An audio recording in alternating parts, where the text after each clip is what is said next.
What up, world? Ni 102.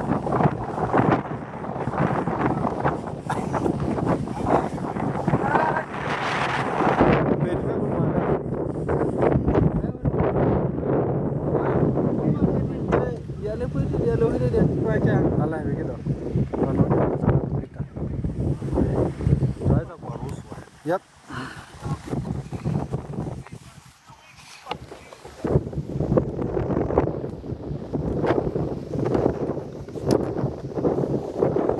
Washa moto.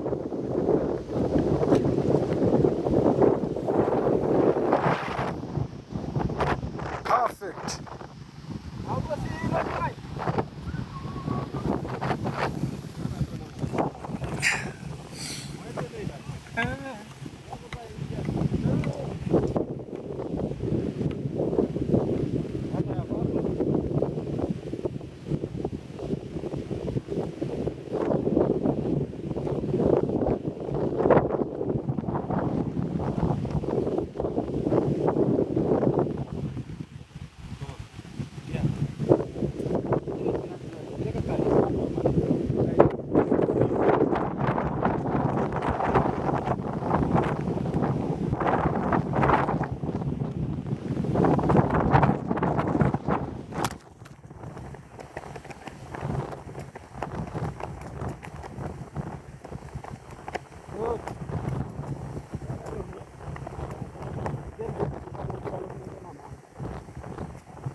Yep. Beki inakuaje? Uko poa? Mambo ni aje? Mambo ni yente. Unagofika bana. Unacheza gofu? Mwendo wa kugofika tu. Uko mzima?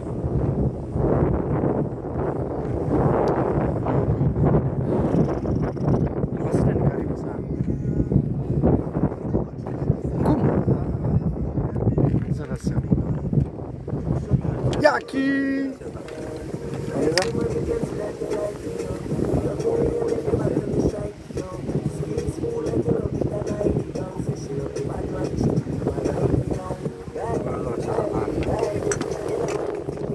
Twende nao.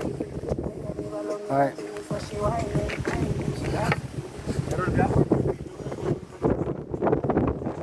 Mara yende ndo rangi.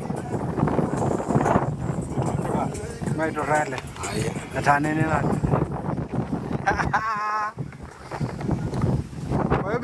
All right. Salimia familia. Another day. Yeah. In the golf course. Hitting some balls. Expensive balls. Yeah. Twende nao. Mimi na nini alizi nitahitaji.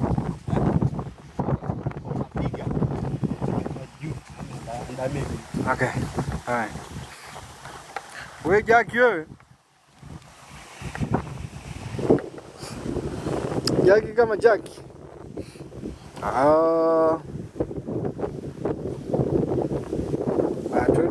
Twende. Tupo bana. Najaribu ku kitu. No, that's a good one. Was too high? Okay. All right.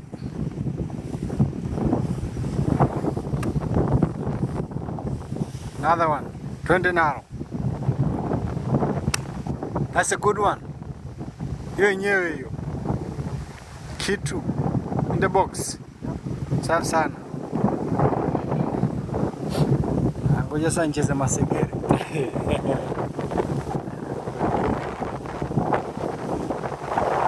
Yep, sasa practice a swing. Alafu ni bora uichimbe. You see how I did? Kama nimechimba afu ndo imeenda juu. Nikia kwenye tofali hizo kwa juu. Hiyo napoteza. weka nyingine chini hii hapa.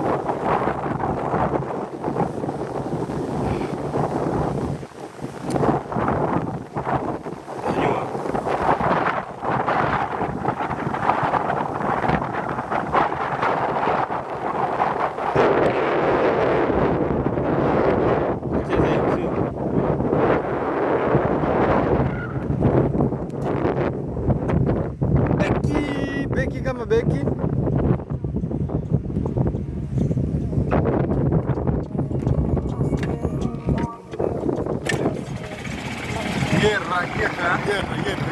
Yerra.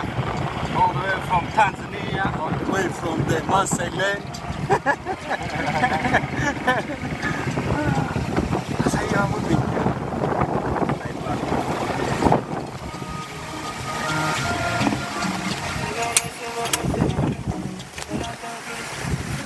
Huu mchezo beki huu. Yep.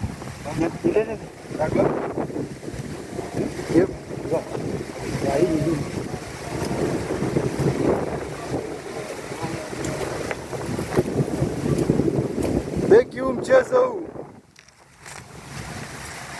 una nani yake, una masekere yake.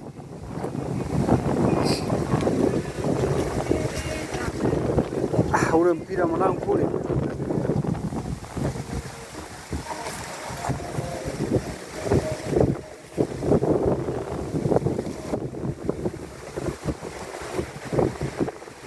Huu mpira una wataalamu wake. Ako mamake. Una headache. Tumepiga. Unaonekana sasa. Unaona maruwe. Unaonekana kama unakunywa kwenye mapori. Hata unajiuliza huyu jamaa afanya nini huko? Oyo! Aisha. Murele ndo. Hilo.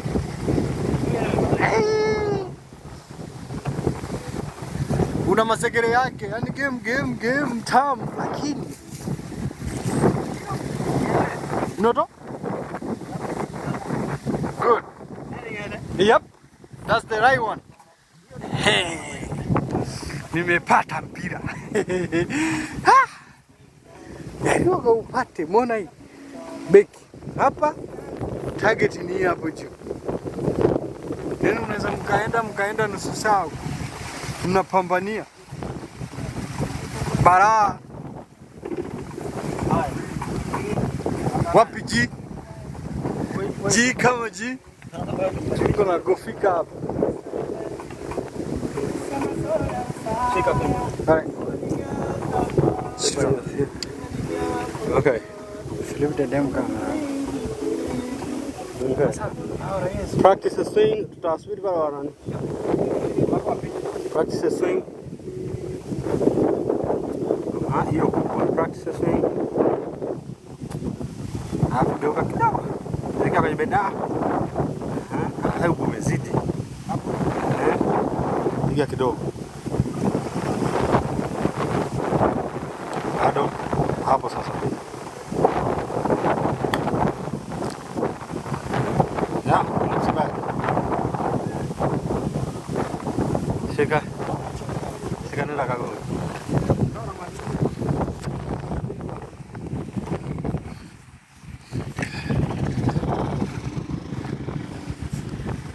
Yaani hapa lazima tupambane nayo yani. Hamna namna.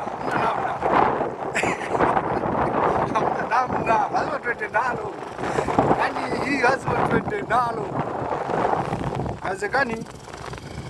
Haiwezekani tuiache ipite hivi. Ya iendi, hii lazima tuende. Sisi tumezoea kushika mafimbo yetu hapa. Mafimbo yetu ndio kunyuka.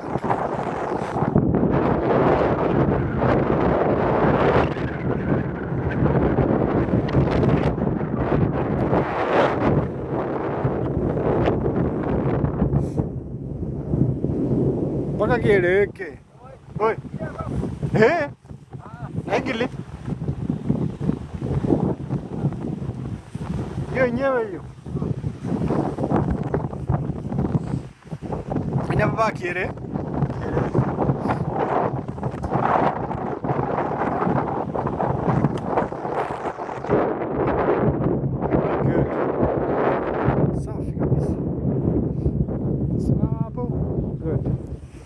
Sasa niko na jamaa wangu hapa. Wote tunachunga chunga ng'ombe. Na apambania show yake hapa.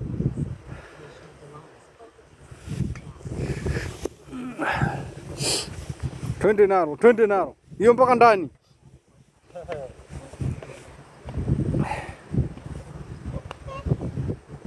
Kitu na nyoko nageuka tu.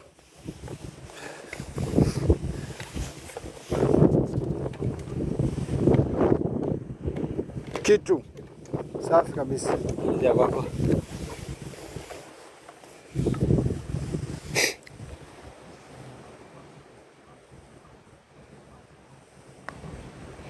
That's kubwa.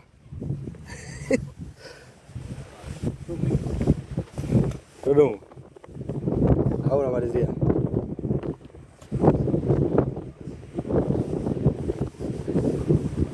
Yep. Nice one. Close. Got it as close as possible to win it. There.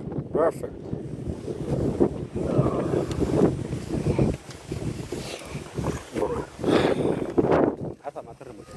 Yeah.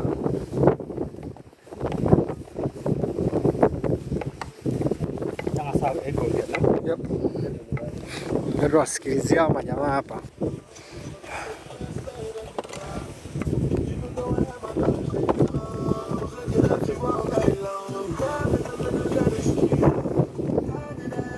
Namba ngapi nakuja? Namba 7. Sasa beki Na nekisa wewe hapa wewe mdanake ni hatari, yani hapa ni hatari. Ni hatari. Bagi eleweke.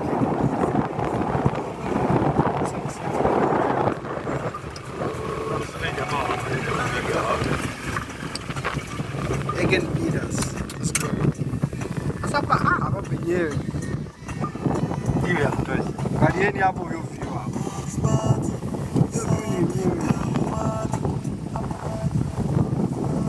Hiyo ndio yenyewe. Beki tu tucheze bwana siku moja nini? Kwa vizuri.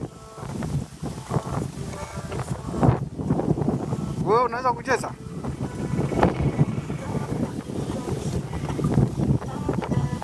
Unaijua? Au na wewe ni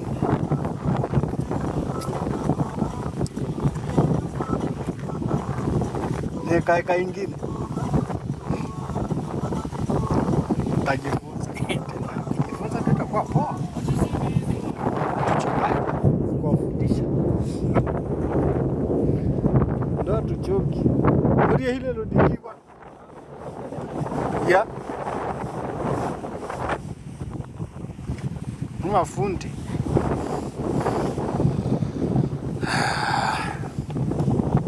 Yaani ni masaba.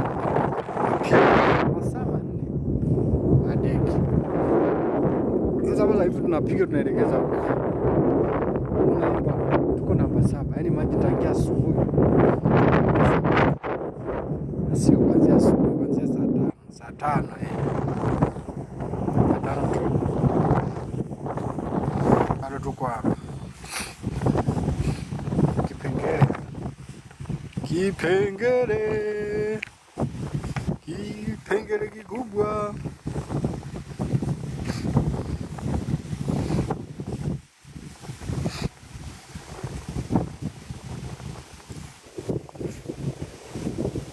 Napiga ngapi? 3 Naweza kaileta vizuri. Naweza kaonekana kama kamshinda mzee. Mama yuko vizuri. Kuna binti yuko hapa vizuri. Tayari mtataboa kweli. So good. Ona kama tata. Wanapiga tata. Wanapiga tatu hao.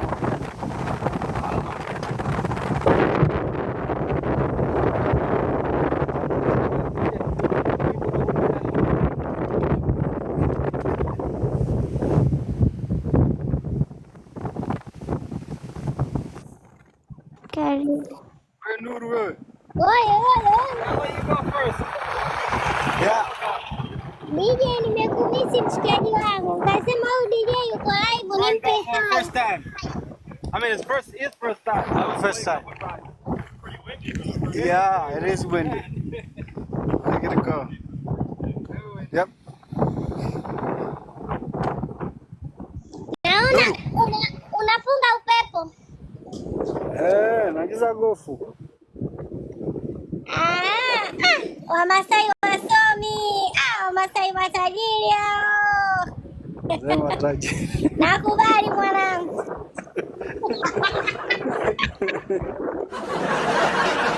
Na matajiri hata mkikataa mshajipata bwana. Tumeweka dau. Mshajipata Masai. Umesikia Mega dau. Tumeweka dau. Una ujamaa huyu.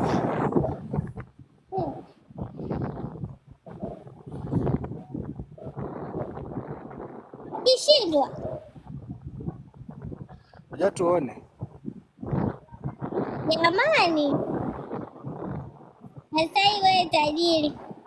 Wamasai matajiri mnacheza gofu kwenye nchi za watu hamna gari. Ya kuona hivi siku hizi mimi ndio nimekuwa adimu au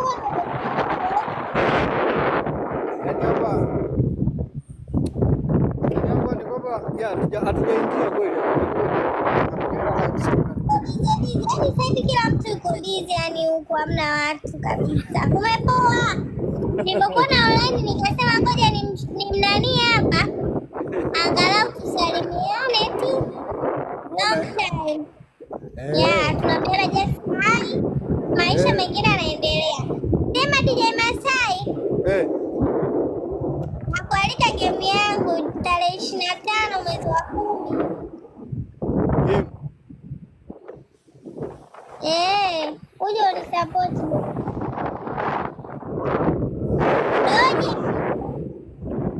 Milani anahitaji Ricky Empire leo aliandaa mechi, yeye kajiandaa, kaandaa watu wake. Halafu Ricky aonekani. Okay. Kemea rada ngito. Yeah. Okay.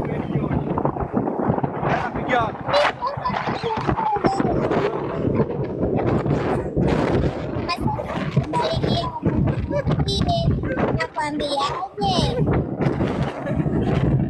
Nani? Bila kama unamjua alikuwa ameandaa mechi na huyo nani? Anaitwa Ricky Empire. Sasa Ricky Empire hayuko online, ameweza kajiandaa na watu kule wanasubiri mechi ianze. Kwa hiyo kama unaweza ukamsaidia kumpigia ajue kama atafute mtu mwingine. Mimi sina namba ya Ricky, huyo Dylan yuko online. Hata kama utafungua sasa hivi kwenye marafiki zako, nafikiri naye yumo. Utaona. Utamwangalia, utaongea. Au kama anataka ajue kama imeshindikana atafute mtu mwingine. Maana hawezi tu kucheza na mtu yote ambaye hana changamoto. Mgaya TV 24 karibu. Umeelewa? Woyo Masai mimi ndio na watu wengi huko. Kumbe hauna watu. Nzima yani. Tuko na hakuna watu wengi. Tuko wachache. Watu tumeanza. Yep, hapa ishasepa. Hebu tap hapo, tap. Tapuni hapo tu, tap. Tapuru. Na lugha za huku bwana zinasadikika huku. Tunataka kutafuta. Sasa hapa ngoja tupige. Si ngoja tupige mechi hapa. Ngoja tupige mechi. Hiyo mechi unavyochukulia kwa uzito kama kuna watu. Mimi sina watu. Yaani no, mimi nasema gofu.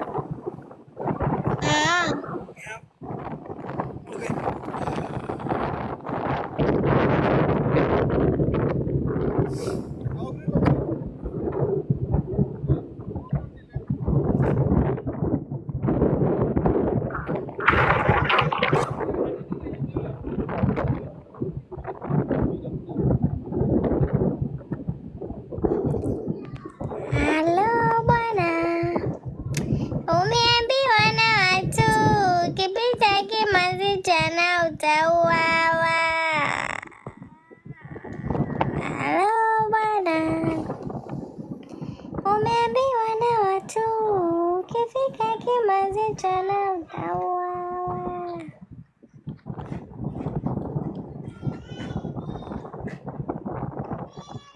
Masai matajiri hao wanacheza zao gofu saizi. Chamuli Maimba upo FIP, uko unatafuta nini? Ingia huko ndani utapata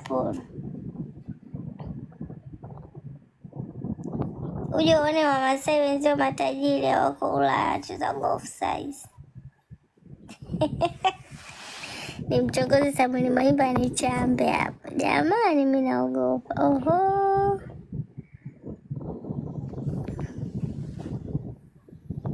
Hebu sikiza nalichaji.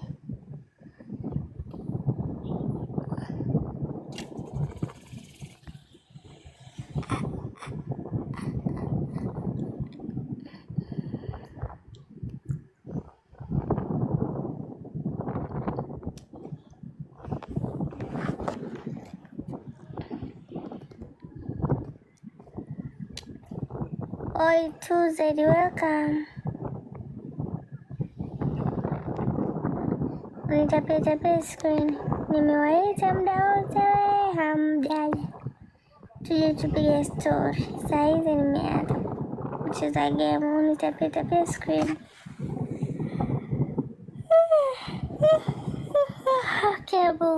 Mungu Baba.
Ngapi hiyo? Kwanza moja unaweza kuongea Masai. Masai. Twende nao. Tumevaa mashuka, yani ni nginji. Gofu hiyo inaenda nayo. Kitu.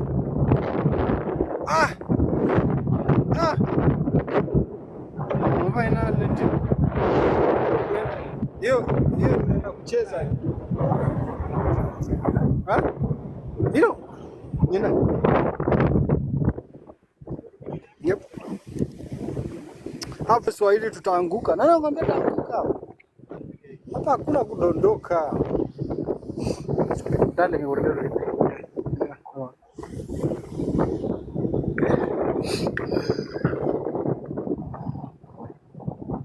Washa ndo. Lakini hiyo tumeiona. Ndio hilo hata. Kana la hamu. Ya. Okay, twende. Good.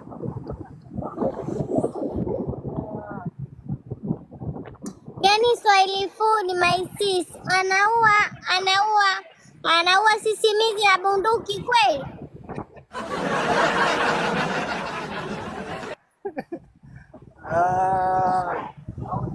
Basi nitapia hata screen.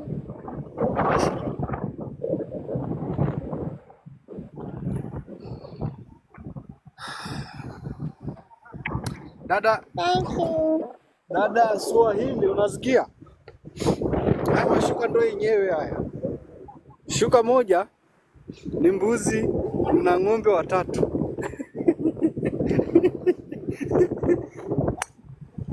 Good.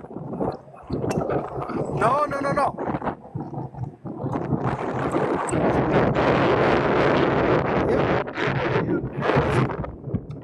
Zuri kabisa. Kimate.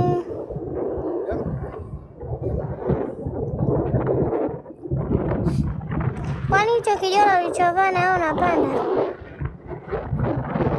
Kosi.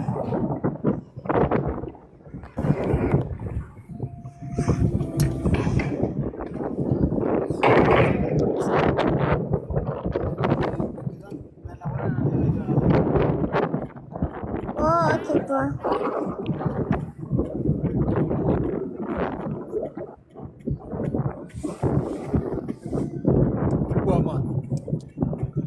MP. Yuko hapa. MP in the house. Huyo MP gani?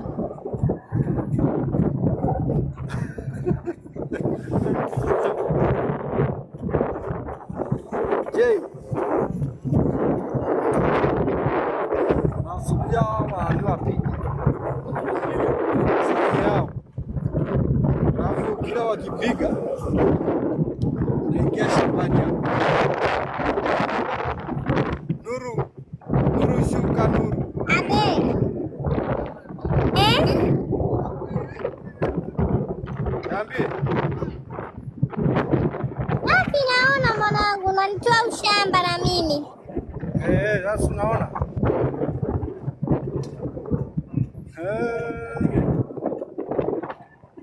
Wamasai wabishi na nyinyi mnaenda mnawabishia huko walipo.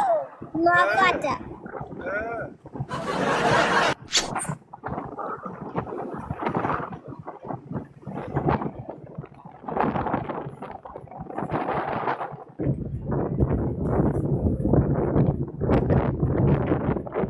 Aisee, nilikuwa adimu lakini nikiingia lazima tuwashe moto.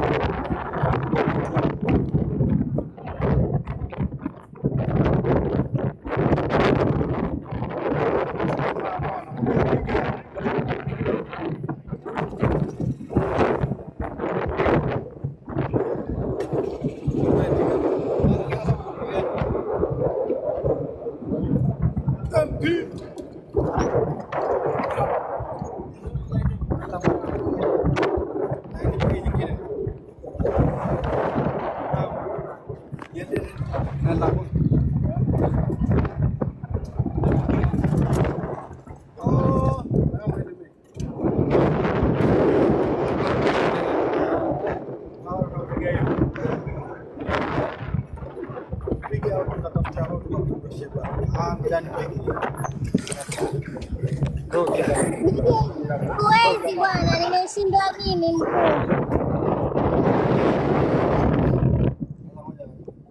Umesikia DJ Masai? Sikuwezi, nimeshindwa mimi mkuu. Haya basi, poa, pole. Hamna, kawaida tu. Nimefurahi tu nimekuona. Hatujaonana siku nyingi. Ni kweli, yani muda mrefu kweli hatujapiga mastori. Na hii bwana hii. Sijasikia kelele zako. Oyo. Haya bwana, uwe na wakati mzuri, ufurahie. Haya, poa. Poa. MP.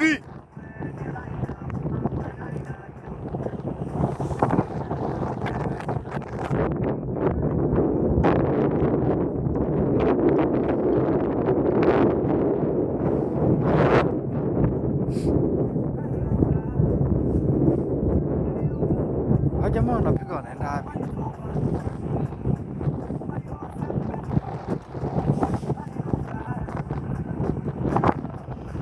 Si mpira wao umeenda huko, lakini wanapiga kwenda kwenye bendera nyekundu ile. Sisi ndio tunaenda nyeupe. Okay. Piga.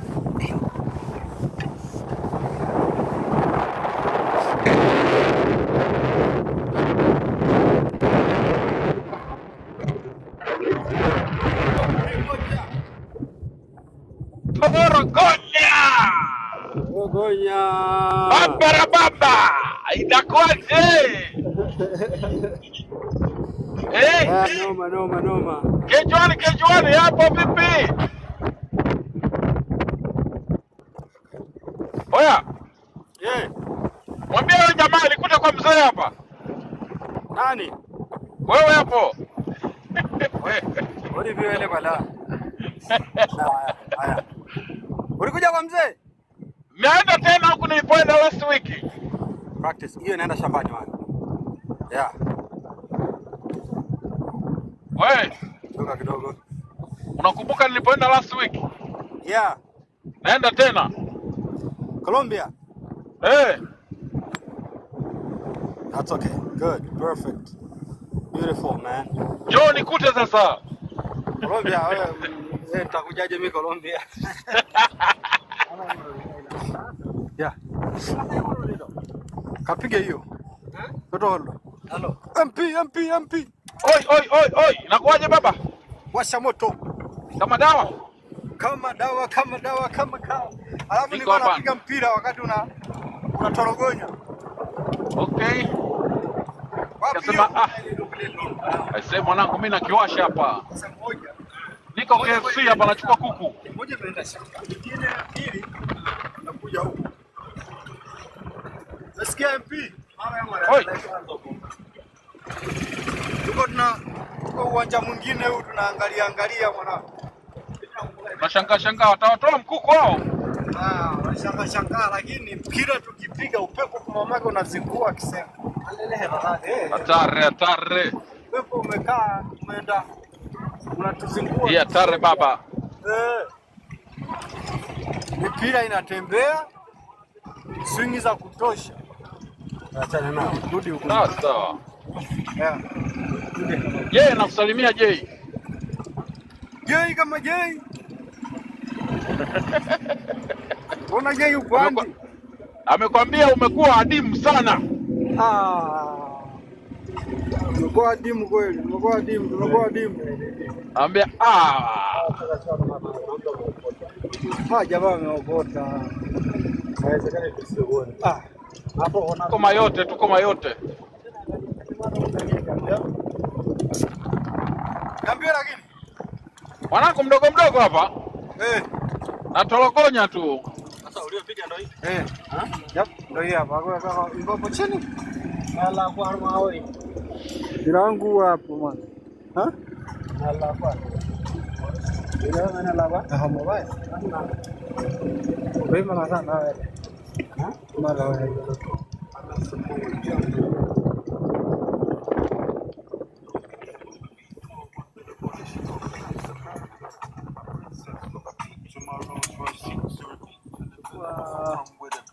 Tukona panga. Wewe kwani mipira ina namba hiyo? Ina namba mwanangu. Namba za kutosha lakini kubradeki upepo huu. Upepo ndo wenyewe huo. Unapiga kiupande mwanangu unaingia huo. Upepo una distract. Upepo huu una distractor. Nagoaje? Umemwona hapa amepita nini hapa? Namuona. Amepita hapo kimya. Muone amepita kinyeri cha. Wewe distractor wewe. Distractor wewe. Una distract hapa mambo. Huyu hapo. Distractor kama distractor. Anataka distract mambo. Anatorogonya tu hapa, anatorogonya.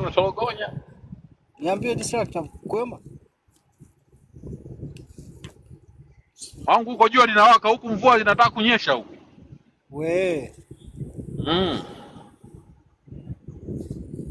Miti inavunjika ovyo barabarani.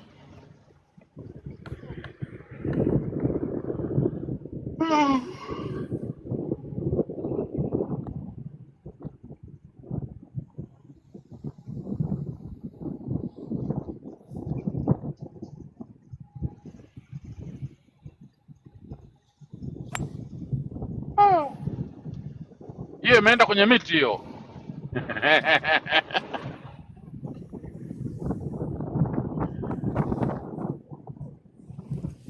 Hiyo baba imeenda shambani. Kabisa, maana ni mwana ilipopepea. Yaani Imepea. Kipigo ni kikubwa sana. Hiyo yenyewe hiyo. Yenyewe hiyo. Safi kabisa. Kwa mnapanda kigali mnaenda kuifuata? Mwanangu tunazifuata, yani tunaenda nazo hapo. Inabidi mtembee, mfanye mazoezi.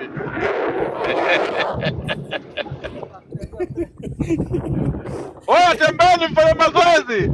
Mazoezi tutafanya tukiwa umri miaka 60. Yaani wazee wafanye mazoezi nataka mfanye mazoezi sasa hivi.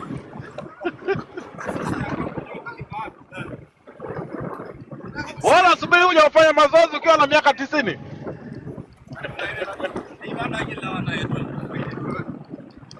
Wazee wapige waende nani na sisi nani kweli? Haiwezekani hiyo bwana.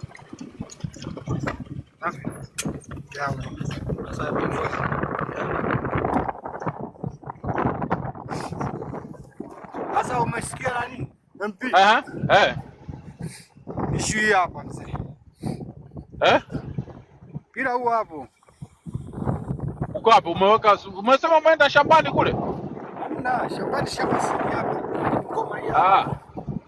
Hapo una umbali gani kwenye shimo? Sio mbali sana, unaiona? Pale. Lakini bado still unabidi unyanyue kidogo. Hapa baya hapo, yani hapo siwezi.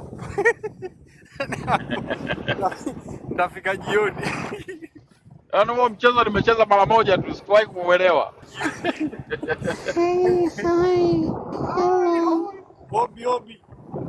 Hobi kama hobi.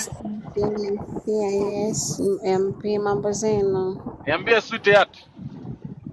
Poa, Sweetheart lotion. Habibu. Habibu.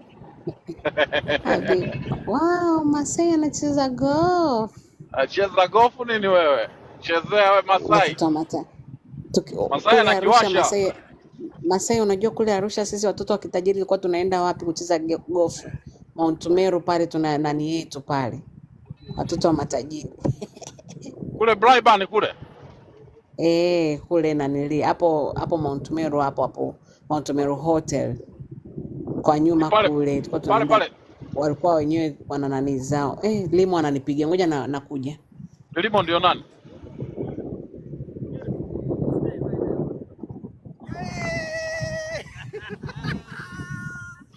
Hiyo ni yenyewe.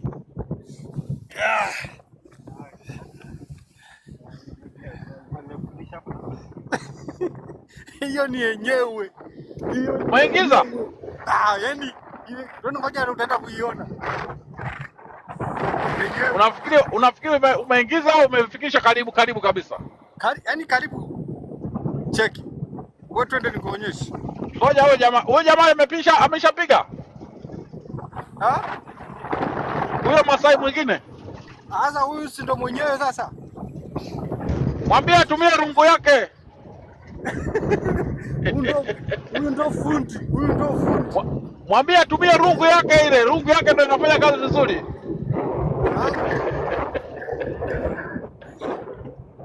Sasa angalia. Kibendera hichi hapo. Mpira huu hapa na huu hapa. Huo kwake yeye ndo kaupatia huyo. Sasa mimi ndo nimepiga huyo. Au ndo wako? Cheki. Bwana ticha ule pale. Lakini yeye mimi nimeshapiga mara ya hii ni ya 4. Yeye kapiga ya 3. No, mimi napiga hii na ngapi? Ya 5. Hii ya ngapi? Haya, 104. Kibonyeza hapa itaingia kweli? Si tunacheza masegere. Kuna simu ya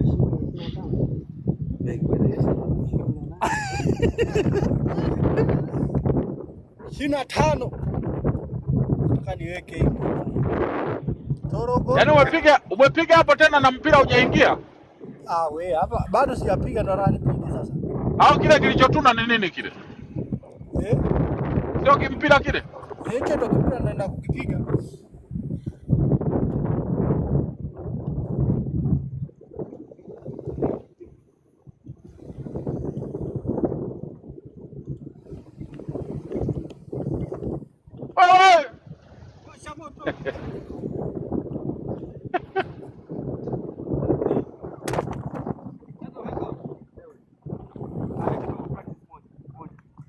Timu imekula mweleka.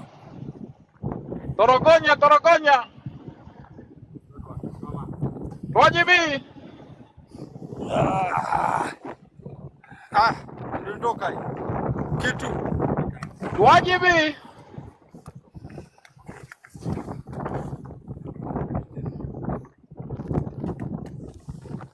Bora.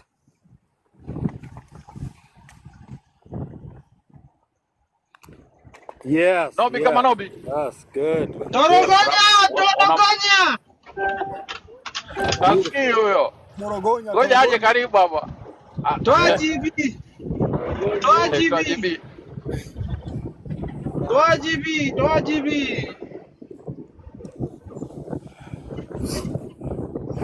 Inakuaje Nobi? Fresh mjomba, niambie. Uko mzigoni? Yap. Brother Dick. Hatari. Jamaa anakura kuku tu bata wanachukia. Jamaa anakula urojo. Oi. Machinga. Namba nane kwa wazi. Nobi. Baba. Uko kwa mzigo. Tuwajibi. Tuwajibi wapi? Tuwajibi. Tuwajibi yupo hapo chini. Twende nalo hivi. Mambo vipi? Karibu tugofike. Tuwajibi.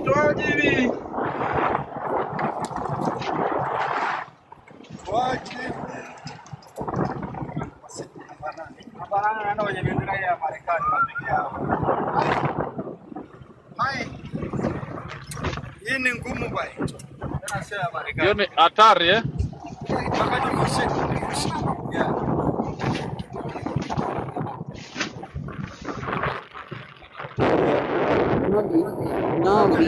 Nobi. Nivushe maji ndaweza. Habari zenu? Safi, mambo. Long time, no see long time. Long time.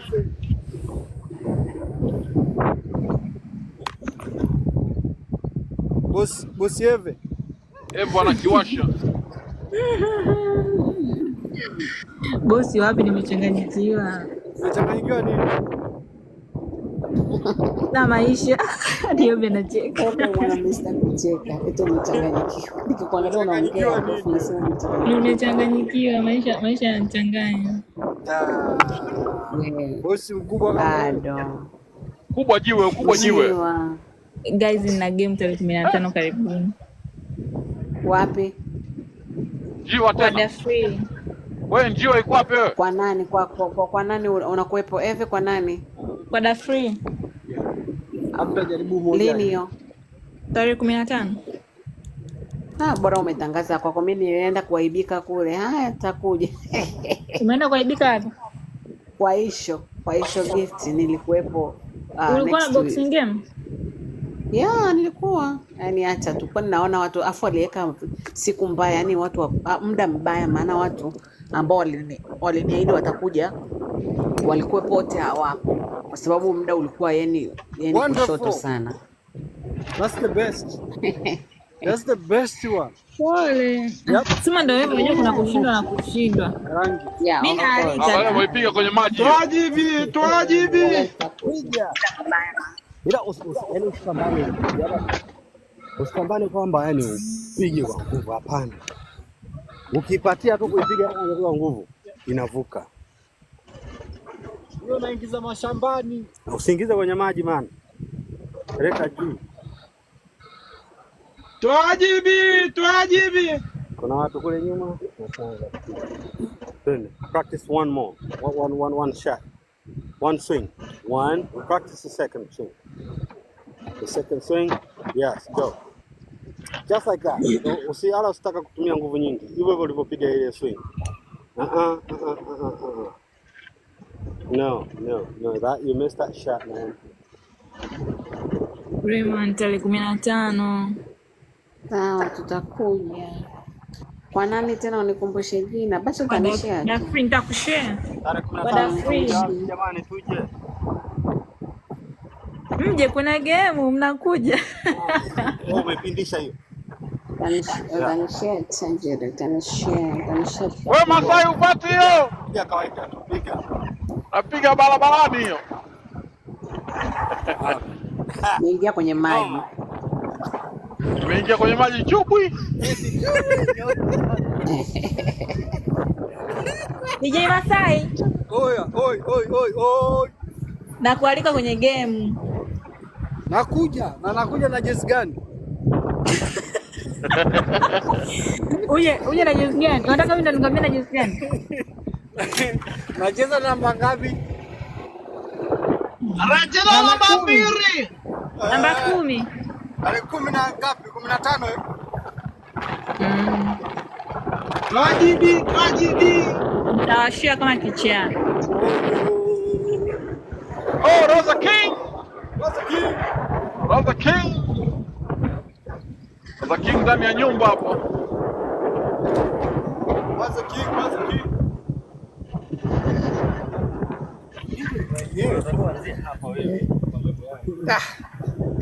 Wagwan. Mama maki, yani unajua yani gofu inaniuzi. Yani gofu bwana. Muona bwana wanasema kuna sehemu Kachunge ng'ombe Masai, achana na gofu.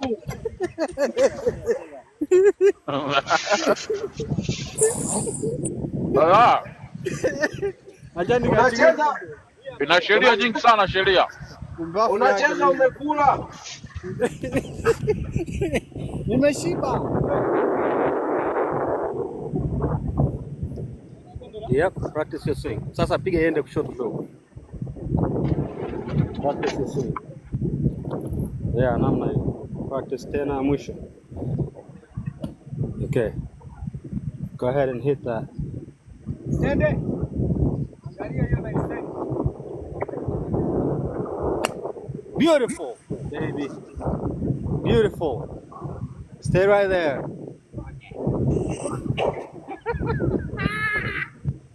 Yenyewe hiyo. Unacheza gofu umekula. Nimetorogonya hata msosi. Amuzozi kama we. Hujakatorogonya usicheze. Waza kumfelisha Mungu. Shukrani ya Ethan. Ethan unawasha moto, washa moto. Ah we, nana Ethan we. Torogonya. Kitu.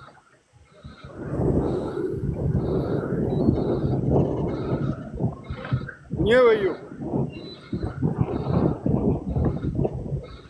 Twende nao.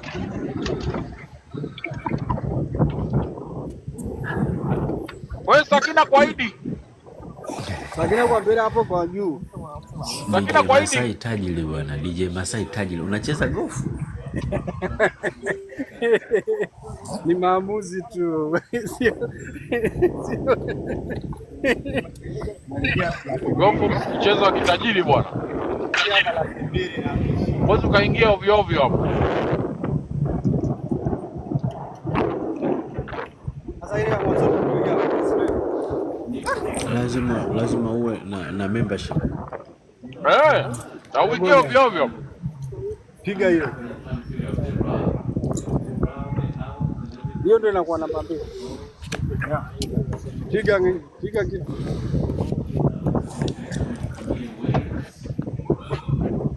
Tunaona Matenga Wood.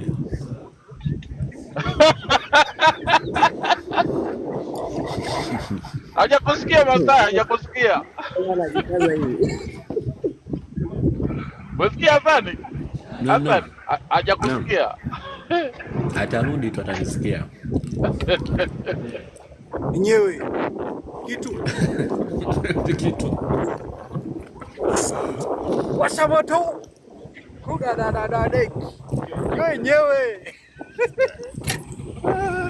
Mashai hamna meno. Jojo! Jojo kama Jojo. Kuna kule pale.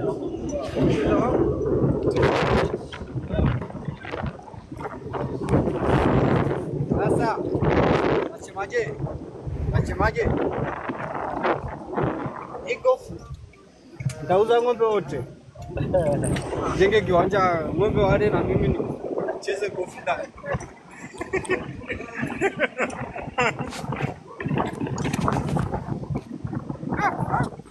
Then I love you. Nam. We love you. I love you.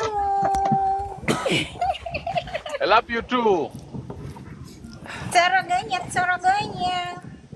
Amba torogonya hiyo wewe. Naona Wewe Masai, funga mshipi vizuri yo. Wewe Masai, mshipi hiyo imeshuka. haiwezi kushuka. Chupi Masai, utashinda gofu hiyo. Ukivaa chupi huwezi. Hivi Masai ufanye hivyo afu boxer idondoke chini. Huko sana kutoka zaidi mzidi zaidi. Practice kidogo. Namna hiyo, isiwe kubwa. Kidogo tena. Masai, vaa chupi. Nice. Go. Torogonya Masai. That's good. But, Sasa mbona unapiga kipemba? nice.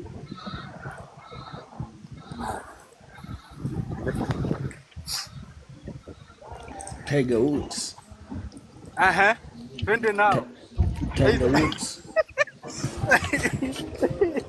Wewe unataka kukuambia kwamba wewe umesemaje? Tiger Woods Masai. Haya, angalia huyo anapiga mambo. Huyo ndio akishindana na twende nalo, bonyeza kitu cheki. Aya. Uzuri bwana wewe. Yaani hiyo iko right there. Umesikia naniliu MP? Wakina Masai jinsi wanavyocheza hiyo gofu hapa wamevaa hizo nguo utafikiri kina Mr. Bonds. Mshawahi kuangalia Mr. Bonds? DJ Masai mshawahi kuangalia Mr. Bonds? Aimewahi kuangalia Mr. Bonds? Mr. Bonds mimi sijakutana nayo. Nenda katika movies, kutafuta movies kama Netflix au andika Mr. Bonds. Afa angalia vituko vyao wanaplay hiyo gofu wenyewe wanaita gwaragwara. Jojo. Utanishukuru baadaye. Mambo. Mambo. Wazima. Alhamdulillah. Dada Njiwa anataka kuruka jamani, asiruke. Tutaruka kama mnipi mtama. Ndio kunipa mtama.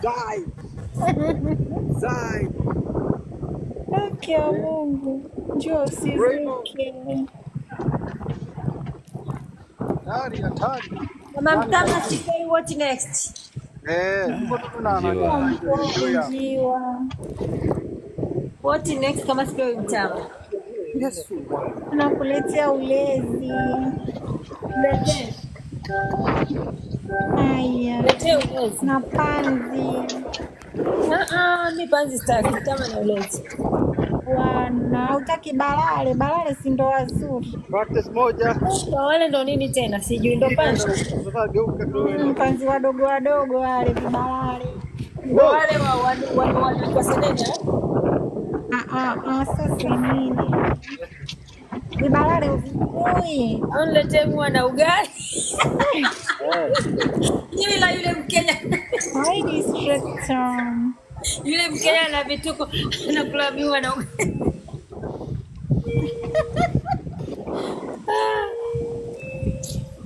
Hivi anakula mkate, anakula miwa, anakula ugali. Shida zake. Kitu.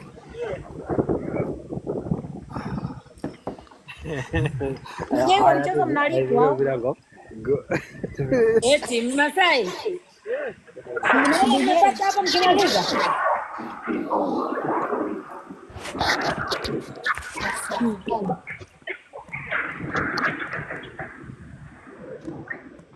Yero. Mkimaliza hapo mnalipa pesa?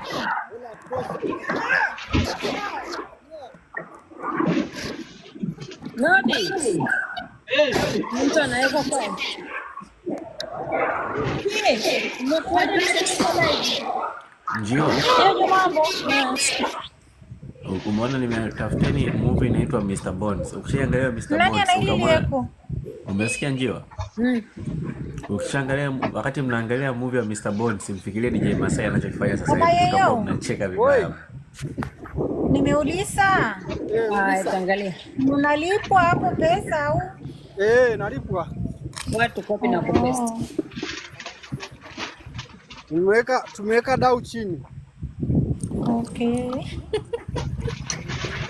Iko timu. Sawa.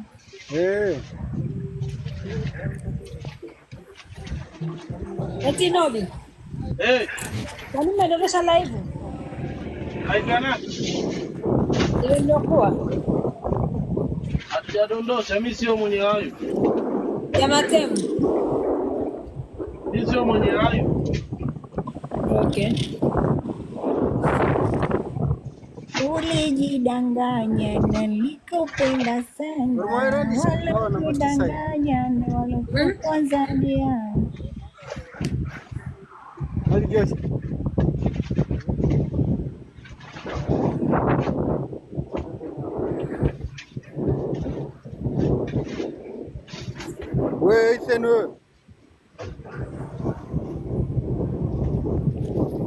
DJ.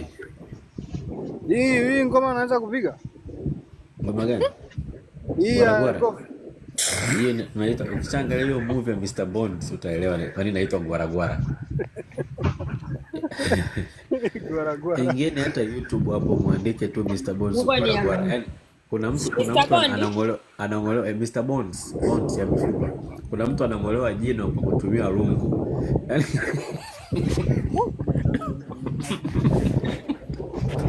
anang'olewa meno jino kwa kutumia rungu.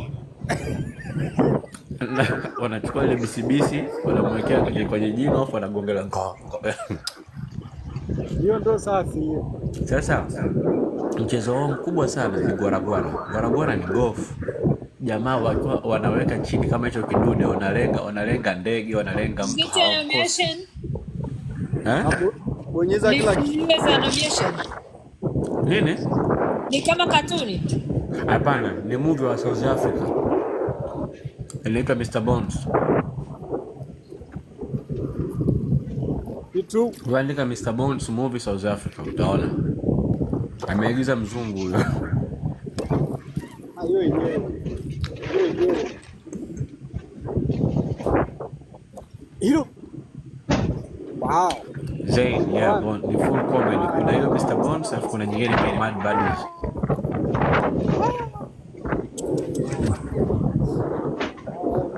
Bila tuende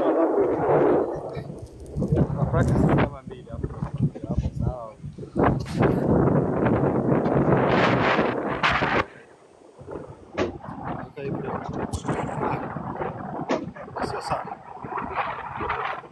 Yep. Nice. Bueno, ahora estoy un poco sana.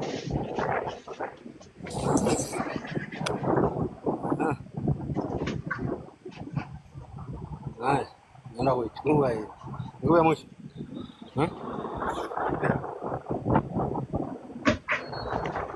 So basically yoga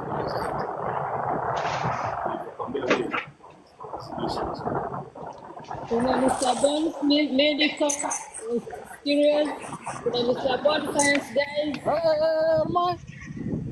Gisa kone? Homolani. Nala.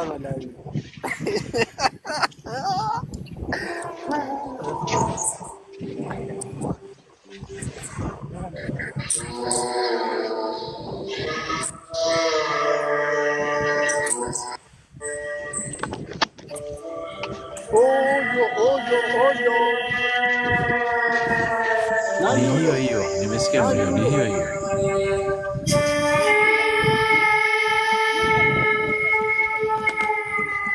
My name is Mr. Bones. Masai wa Kishua. But I am not the Mr. Bones whom you may have met. No, I am in fact his Masai wa Kishua.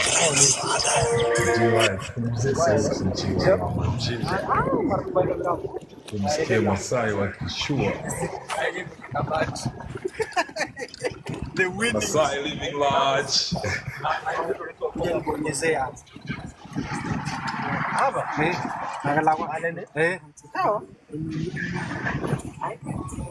Satumire namba ngapi?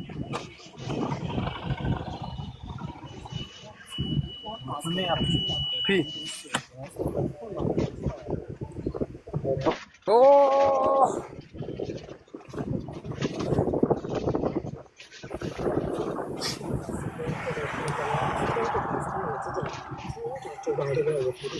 Practice geuka kidogo. Practice. Namna Ndio utashushwa kama yani kama ujielewi. Yaani hapo utashushwa utakimbizwa. Good one. Beautiful. Jikuta unajua kuangalia movie sana. Kwenye mti. Masai. Ayubu mambo. Bwana, biniambie. Bwana Masai, unajua hiyo kuna view moja ulikuwa unacheza golf, ungepiga picha. Ilikuwa bonge la portrait, Umesemaje Ayubu? Kuna engo moja ulikuwa umeweka kamera umeshika hiyo golf stick. Yaani kama ungepiga picha, ilikuwa inatoka portrait moja ya kijanja sana. I swear man. Kuna saa uliokuwa umeweka kamera chini kama dakika 15 nadhani zilizopita. Nilikuwa nimepita nikaona. Yaani hiyo view inavyoonekana na sky kama ungeweza kupiga picha. It was very artistic photo. Haya, photographer. Kwa leo. Yeah man. Asante sana. Oyo. Masai wa Kishua. Tunapiga mambo. Hapo mmekosa mifugo tu pembeni hapo inakula nyasi. Mimi kabidi nije na ng'ombe wangu nicheze gofu huku napiga na mimi. Wanachinja na kula nyasi. Obila kwaje mama Obi? Zai, ngoja nitafanya hivyo. Ya, anasema unaweza screenshot. Obi vipi tena mama? Unazingua wewe. Nini tena Obi? Nini mama? Siku unazingua. Niambie mbebe. Wewe Obi. Yaani watu toka watu tumepata followers 1000 basi. Au utake tukacheze gofu na mimi na. Au utake tukacheze gofu Arabuni. Obi, bwana msamaha, umekula ulezi wangu nini wewe? Hiyo nitatakiwa ni magusa. Lakini lazima fimbo imechanganyikiwa bana. Sikilize bila Unajua nikikaa hapa dakika 2 naweza nikaongea utakuwa moja nishuke. Shwaya au bifwaya. Naweza kaongea ujinga hapa. Umefanyaje? Paipola iko juu leo. Nishuke hapa. Sio kule. Nishuke hapa.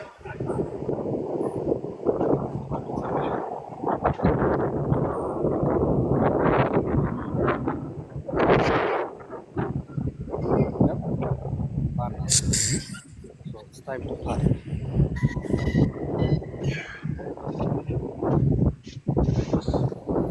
Unashuka unaenda wapi Obi? Tulia hapo.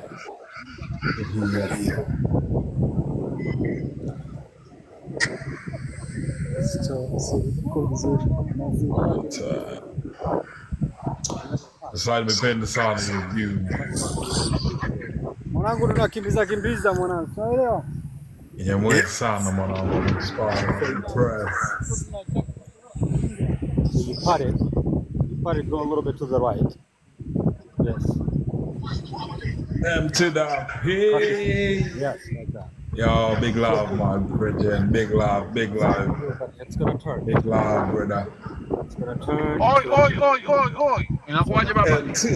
Tupo hapa tunaangalia view moja ya Masai Golfing.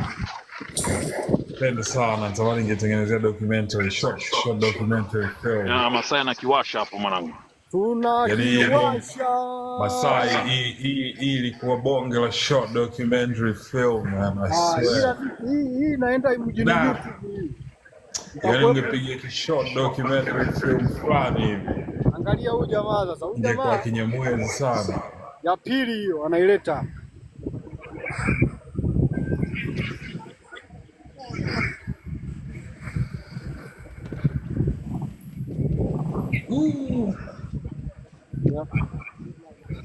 How do you score anyway? Unajua tangu nimeanza kujua golf nachojua Nushka mambo. Ethan. Oi. Ladies love Ethan is in the building. Nushka. Ladies love Ethan. That's what's up. Niambie Mnyamwezi. Nipo tu mblaizi. Ndo unaamka ni? Right now? Hapana mwanangu. Okay. Mchana sasa hivi ndugu yangu. Naamka mchana bro. Okay, unasema sound kama you just woken up. Nushka kama Nushka. Nushka. Tupo hapa tunaangalia Masai. Ngoja kwanza nimalize mishe zangu nageuka. Okay. Hapo tunajua nyumbani. Like so. Beautiful. Jepita kwa G, nimeona G yuko live.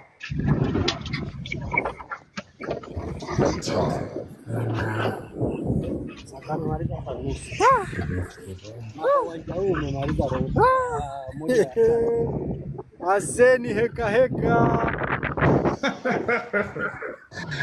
Yeah. Nikubali. Mwanangu ni heka. Nushka. Poa. Uko mzima? Uko mzima? Tupe habari za hapo. Hivi Nushka ndo ngamia watano. Ngamia watano eh. Oh yeah. Mtu anaitwa Ayubu. Naam, nikusikia MP. MP nakusikia. Hivi yule dada aliyetaka kuolewa habari yule amepotelea gapi yule? Alienda kuolewa wapi? Mashallah. Yupi. Bali sijui. Alienda kuolewa.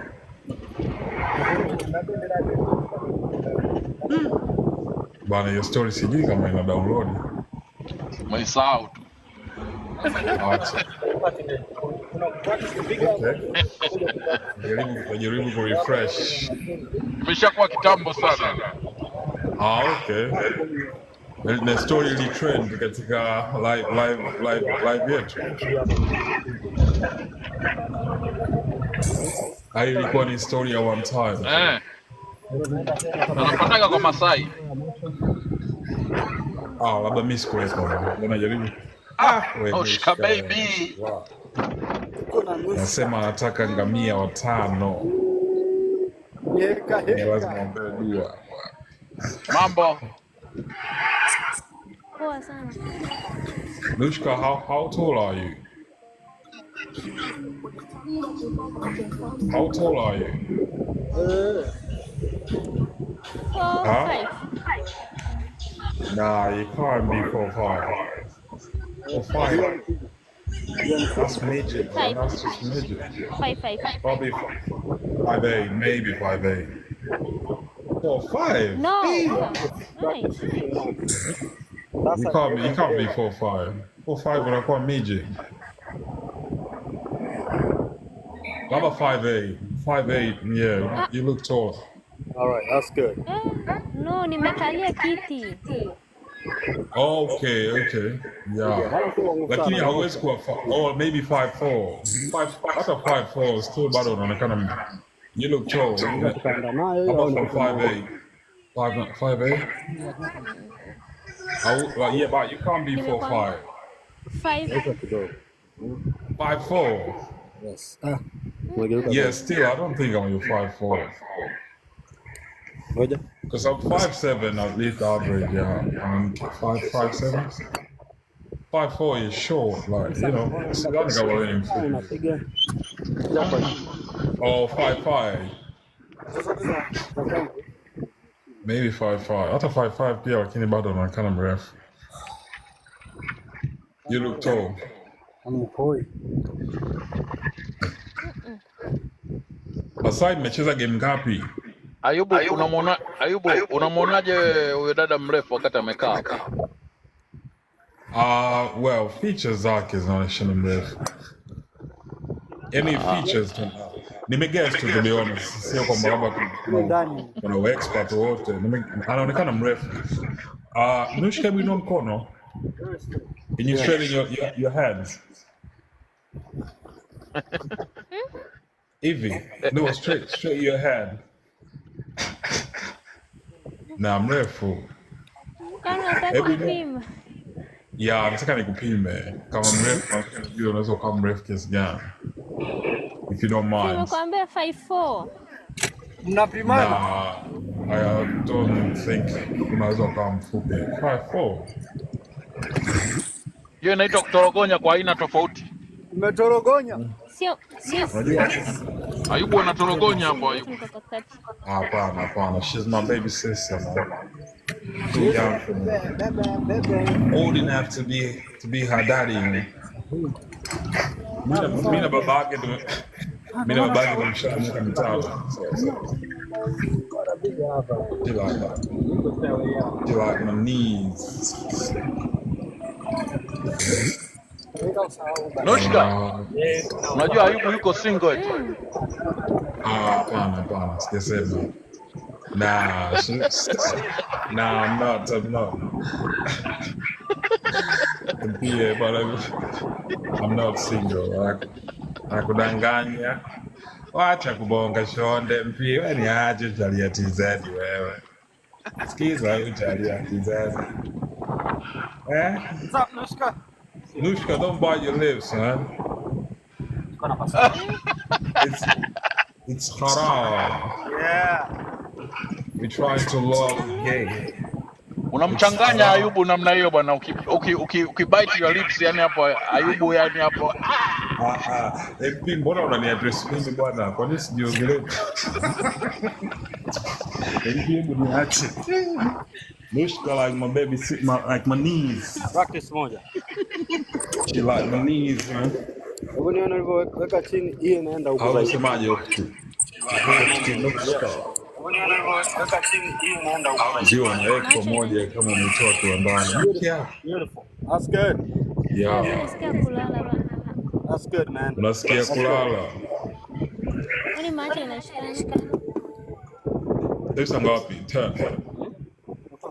Yeah. Basi ukalale upumzike ukue. Napanga bigiti.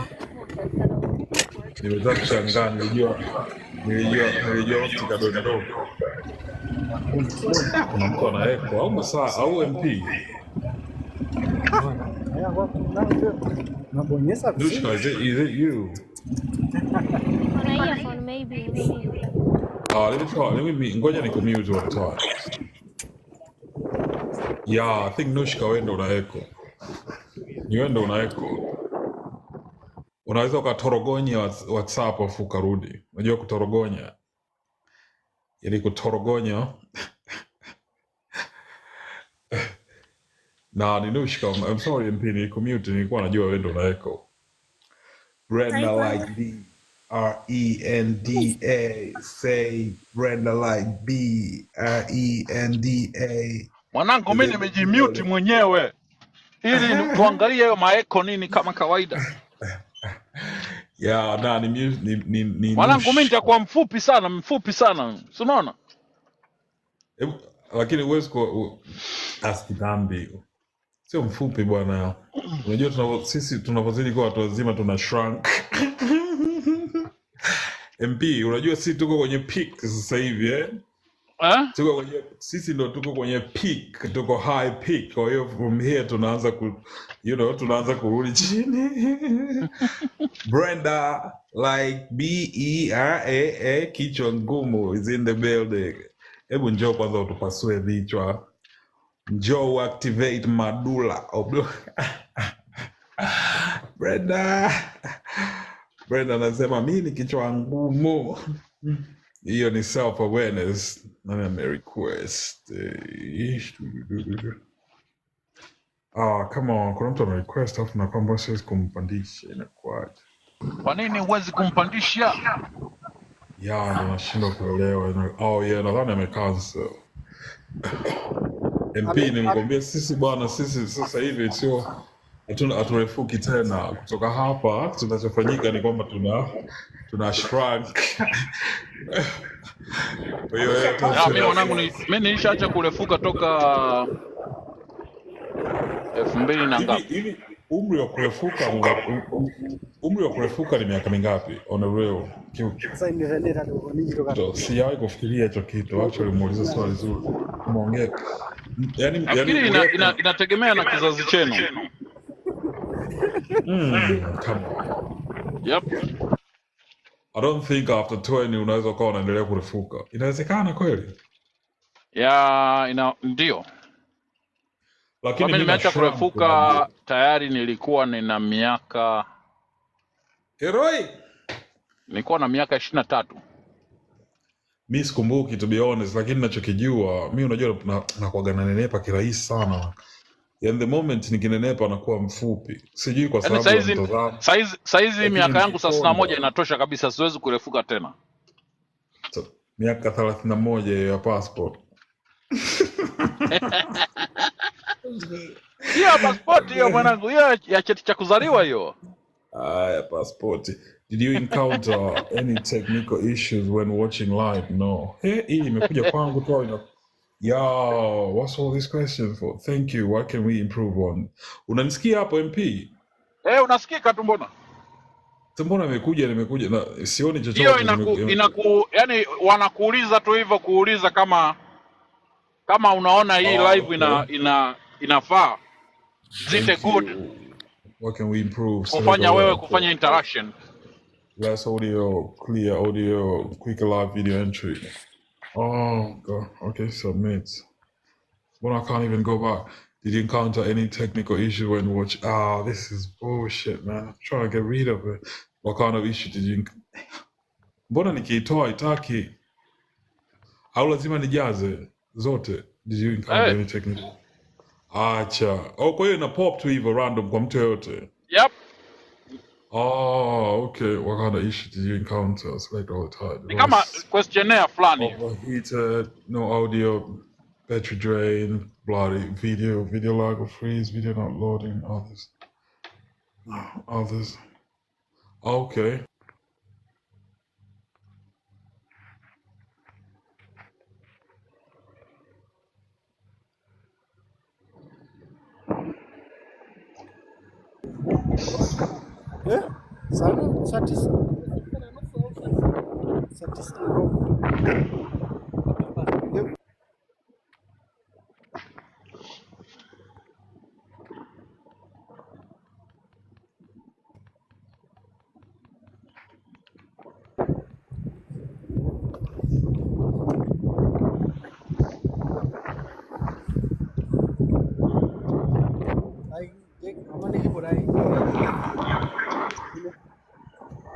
MP.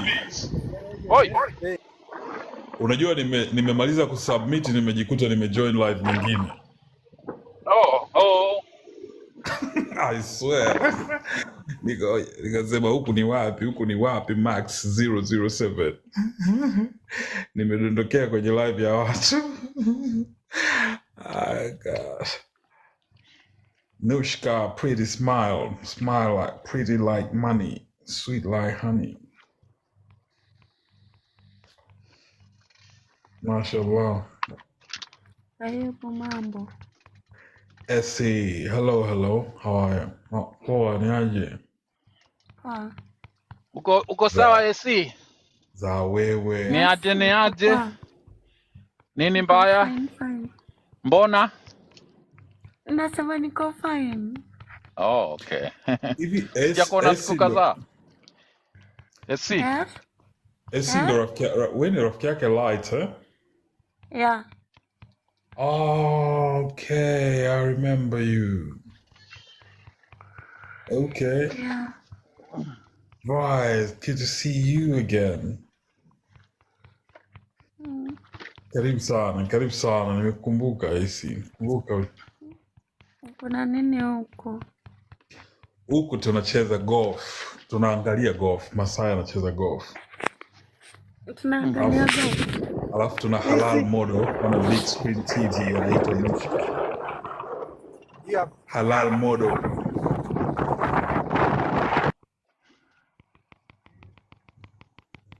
Karibu sana AC. Asante. Sikia yako ilikuwaje? Iko sawa, nashinda salama. Umefanya kitu chochote productive kwa siku ya leo? Hiyo lazima. Hii maisha kwanza especially huku kwetu Kenya. Wera mobu wera. Yeah. Safi sana. Hiyo ni ngori. Okay, thank you. Ni wewe ndo unatap hivyo? Mi kingia kwa live ya mtu lazima ni tap. Bwana, appreciate the tap. But it's too loud, ndo maana shangaa. Hello Glory kama Gloria. Glory kama Glory. Ayubu, it's not too loud bwana. Is it? Oh, okay. Mimi nilikuwa nasikia basi. Inaweza ikawa so loud lakini nilikuwa nasikia. Nasikika tu lakini sio loud. Okay. Right. Labda mimi masikio yangu. Kilo kama kilo, mambo. Karibu. Welcome.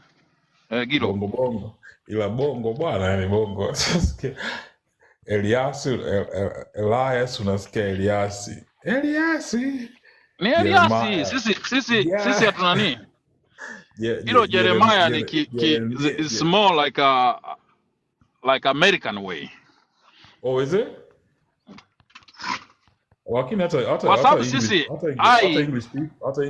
sisi hatuiti ai ni e. Sisi unajua silabi zile a e i o u.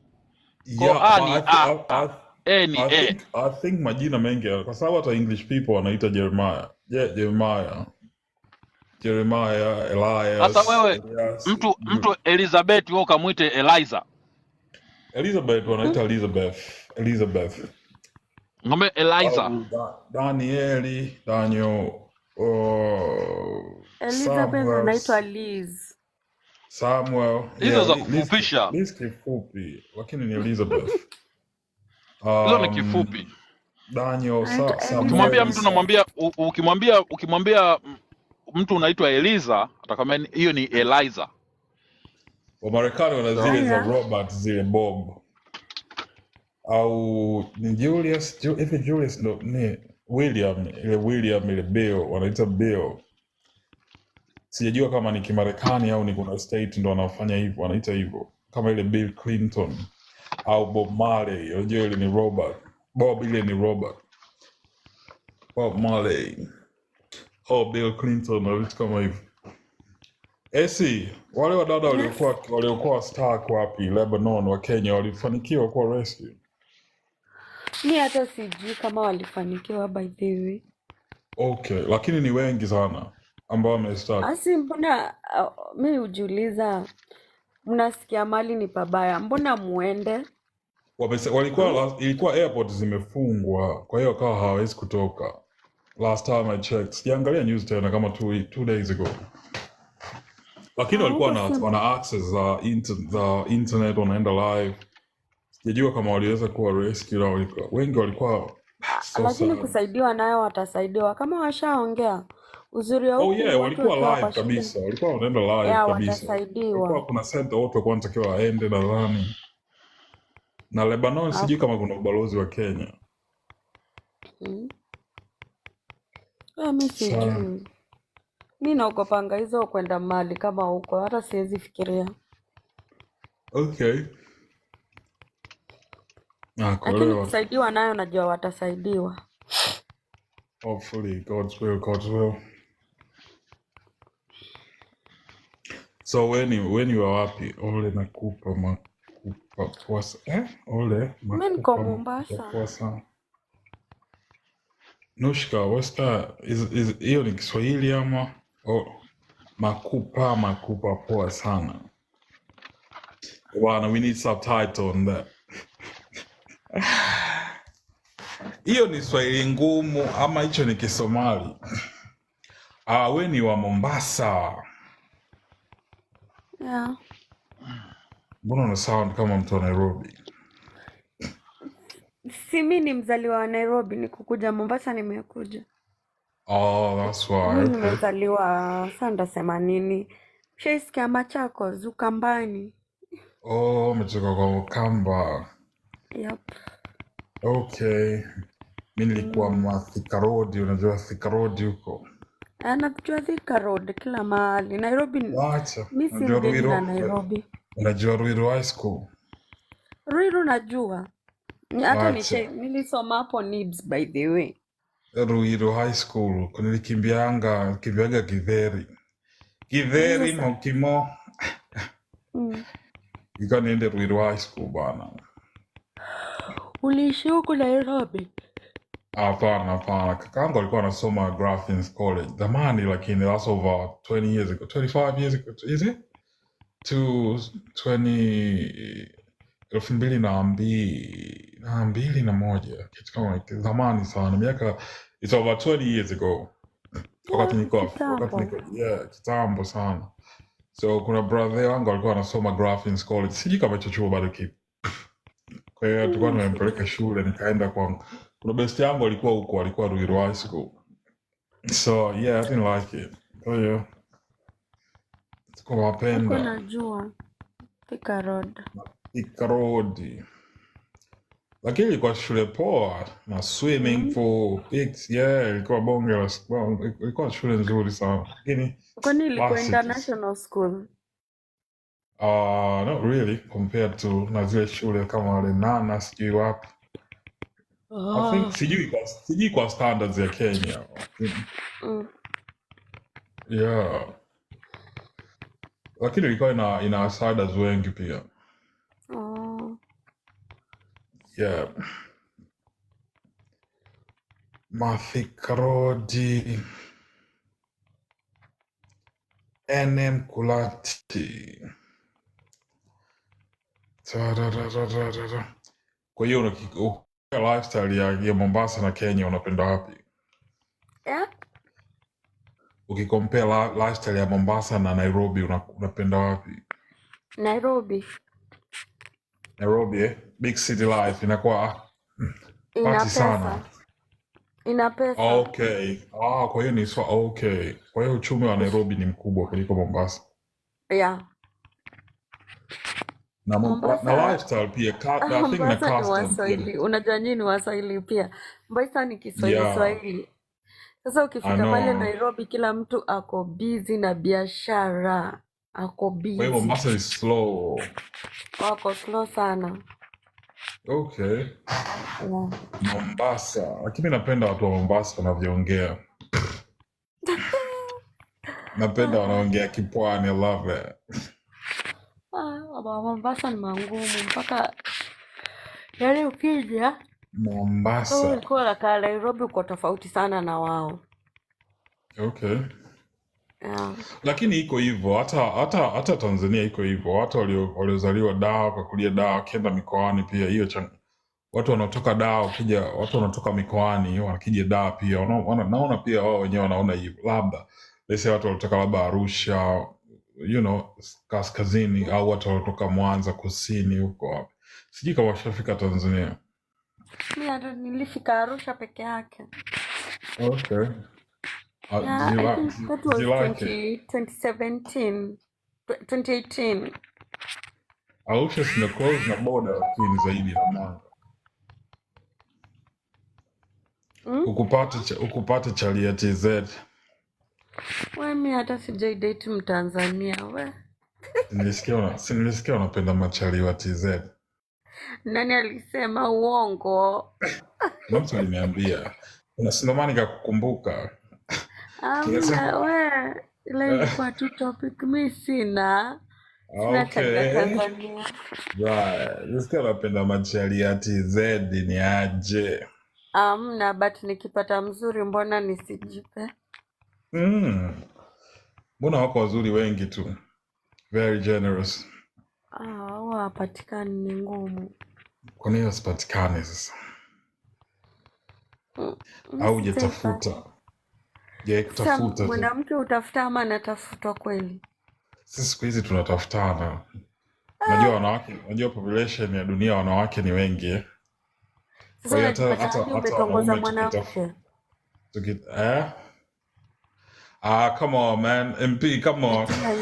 Yuko single. MP, don't Anasema do me like anasema uko single.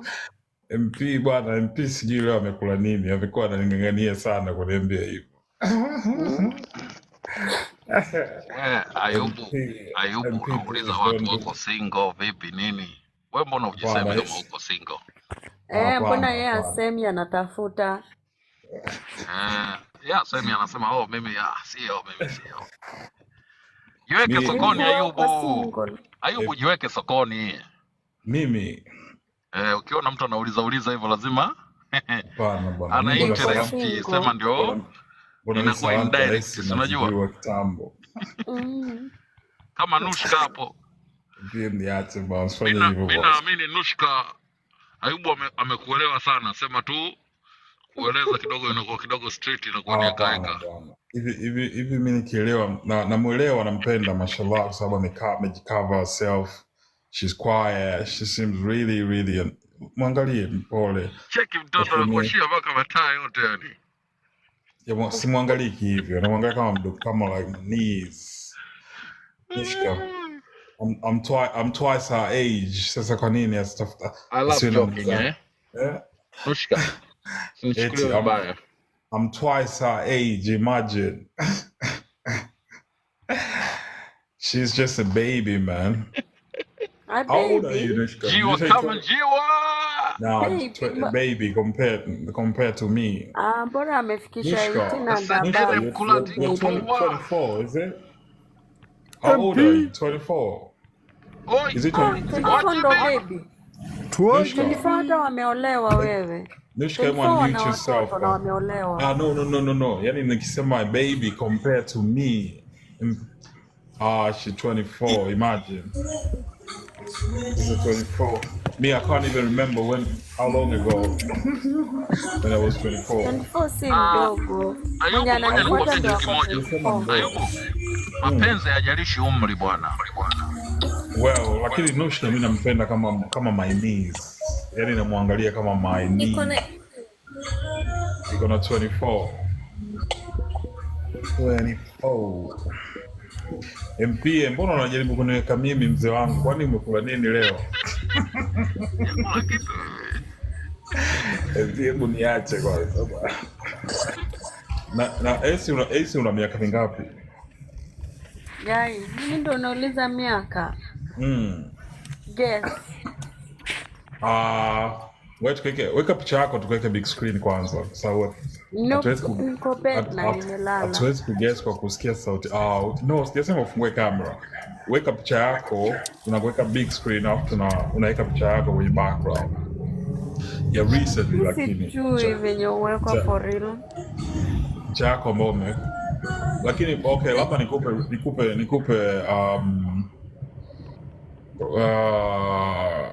probably kuanzia 24 up to 27, somewhere around there. Hiyo ni yako. 24 ni mingi sana. Mwenye ananifuata ndo ako 24. Imagine. Sasa kwa hiyo wewe ni 21. Nasema mwenye mdogo wangu ndo ako 24. So you're older. Okay, so Mdogo wangu ndo ako 24. namna gapi ya miaka mingapi? So mi niko hapo nimemwacha tu. So late 20s. Ngoja. Nani? Ngoja Yeah, nikisie late mimi. 20s. Esi, Late 20s. uko na 36. Hapana, amesema late. Amesema late 20s. So 28, Hiyo 28, hapana. 29, 28, 29. Okay, na turn 30 November 17. November 17, when is Scorpio. Yeah. Is it? It's Yeah. Scorpio. Hiyo ndo Does the trait 30. applies to you? Inafanya watu wanakuwa wazee. Do you believe in star? Unaamini Inafanya star watu signs? wanakuwa wazee. 36. 26 is a day. Yes, ameona nitakuwa mzee ghafla. We, 36 inaogopesha wewe. Mi sitaki nifike haraka na hii maisha we. Hata mimi natamani nikuwe tena na miaka 21. Sasa hizi 31 yenyewe naona ni mingi. Alafu mimi sijui kwa nini, sijui mimi ndo niko tofauti. Mimi napenda kwa mkubwa wewe. Unajua kuna wazee fulani hivi, unajua kuna wazee fulani, yani natamani nikiwa age fulani, let's say 50s, sio uzee, yani bado unajua 50s, nisha retire na kula pension na kana vijana na hapa mipango chanya, unajua zile uncle yeah bwana vipi, unakuwa una vijana ambao una proud kuwaona, unakuwa nataka kuwa ile social reformer, una understand, the life coach, ongea na vijana mpaka unawaona from this labda walikuwa, unajua kuna umri fulani vijana. Acha nikwambie, mi natamani I wish miaka venye najua akili yenye niko nayo saa hizi ningekuwa nayo nikiwa 21 years ningekuwa mbali sana. Ngoja nikwambie kitu AC, unachokiongea I've experienced that. Huwezi kuamini, yani umeongea kitu sio wewe tu, lakini trust me, to be who you are right now, kwa sababu ya hizo phase ambazo wewe umepita, you wouldn't have been the same person kama you wouldn't have gone through hiyo yote, either struggles, ups and downs, ndio made who you are today. Hata mimi nilikuwa na hizo, kwa muda mrefu nilikuwa na regrets nyingi, especially when I was in my early 20s. Yani nilikuwa na nafasi ambazo na wish you understand, lakini now na look back naona kabisa kwamba I had to go through hiyo njia ilikuwa mimi leo, kwa sababu nisingepitia hayo wala nisingekuwa mimi wa leo, understand. Kwa hiyo yani no regret, usikae hata siku moja ukaamini kabisa kwamba ungekuwa akili uliokuwa nayo leo, kwa sababu unakuwa, you grow older. The more you grow older, the more you develop your own sense of self. Na ili udevelop sense of self, ni lazima upitie changamoto.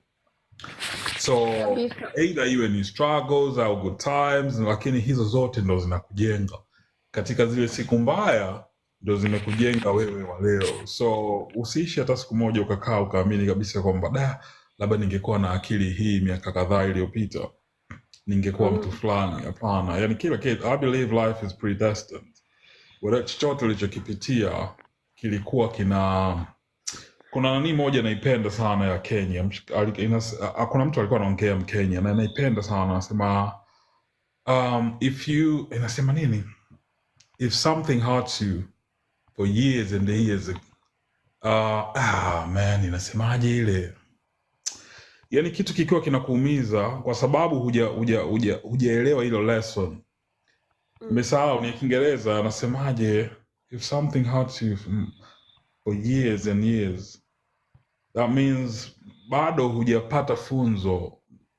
I can't remember exactly anachosema, lakini anachojaribu kuongea ni kwamba life is the reality to experience, understand. Ili ukue lazima kuna phase uzipitie, umeona, na changamoto siku zote maisha ni kutatua matatizo. Kwa hiyo changamoto ndo zinatujenga leo tumekuwa sisi.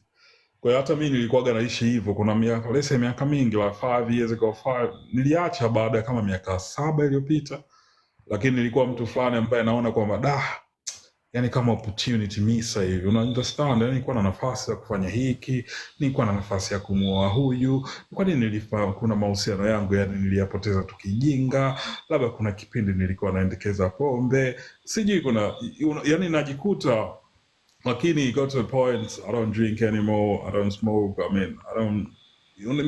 lakini nimepita hiyo phase. Labda nisingepita hiyo phase mpaka sasa hivi kuna watu ambao wanafanya vitu ambao hawakuwahi kuvifanya. Sisemi kwamba lazima upitie, sio kila mtu lazima apitie hiyo, lakini kila mtu ana nafasi ya kujifunza na kila mtu ana nafasi ya kurudi kwenye mstari, you know what I'm saying? So ndio life iko hivyo. Kwa hiyo hata usiishi kwamba ukakaa una mawazo ya kudhani kwamba natamani, kwa sababu ukianza kuishi kwa kutamani, ina maana utapoteza furaha yako ya leo, na ukipoteza furaha yako ya leo kwa sababu bado unaishi, you living in the past, una understand? So na huwezi kubadilisha, huwezi kurudisha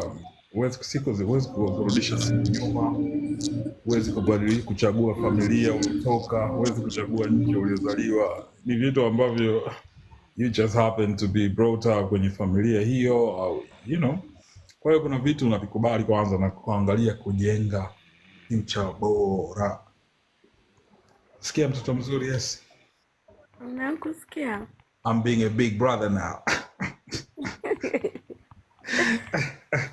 Take advice from big brother. Kitu kingine mtu anayesemaga kwamba hii akili nilionao sasa hivi ningekuwa najutia kwamba ningepata akili muda fulani uliopita.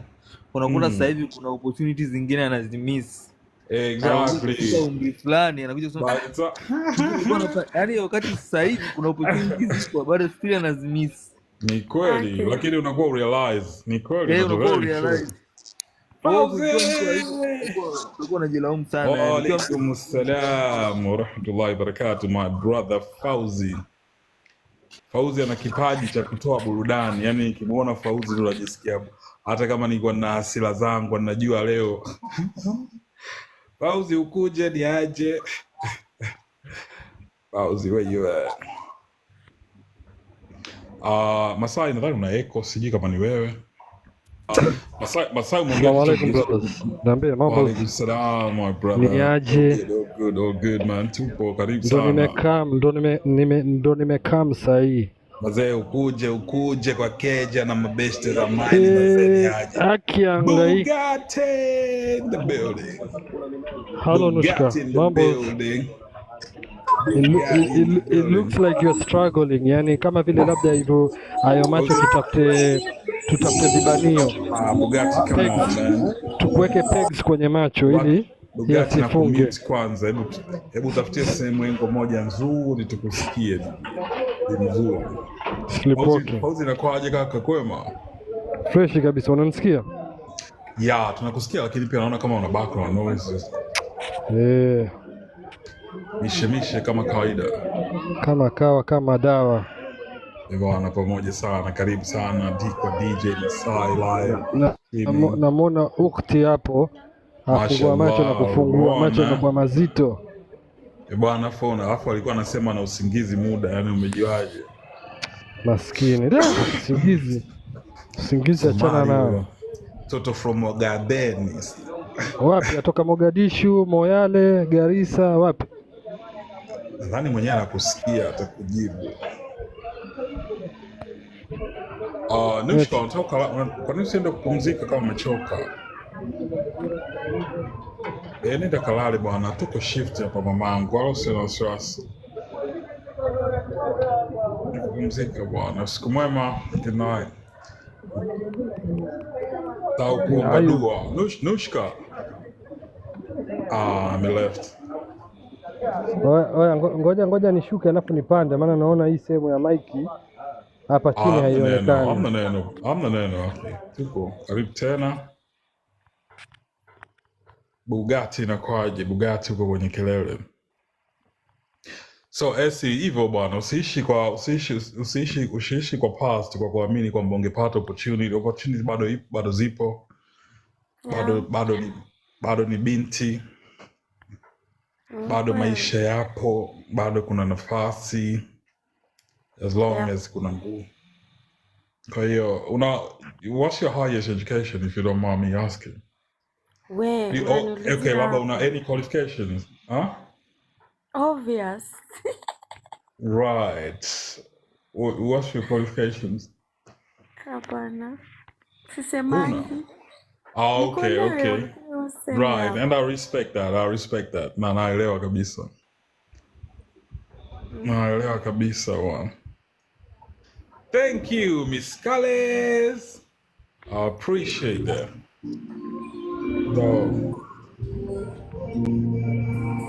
Kwa hiyo Reji amesema kitu bwana, ni kweli, hata mimi sijafikiria. I never thought about that. Kwamba baadaye in 10 years time utaangalia nyuma utagundua kwamba Lazima utaangalia ukiwa binadamu. yeah, exactly. Kwa hiyo I inaweza wish ningejua kufanyika. mapema. It's true. Ah. Very true. So how's your love life, Essie? Au na hiyo pia usemangi?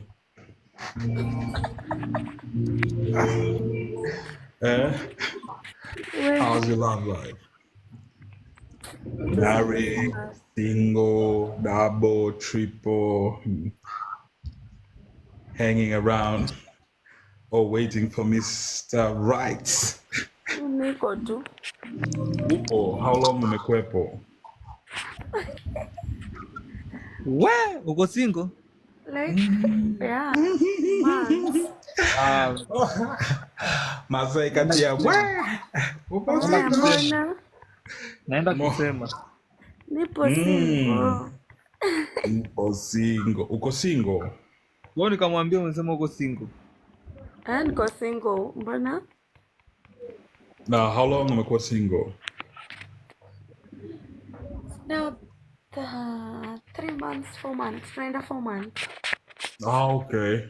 Are you still on a healing process ama wewe ndio umemwacha? Nili move on bana kitambo. Oh, so it wasn't a mutual agreement kwamba wewe ndio ulidecide ku move on.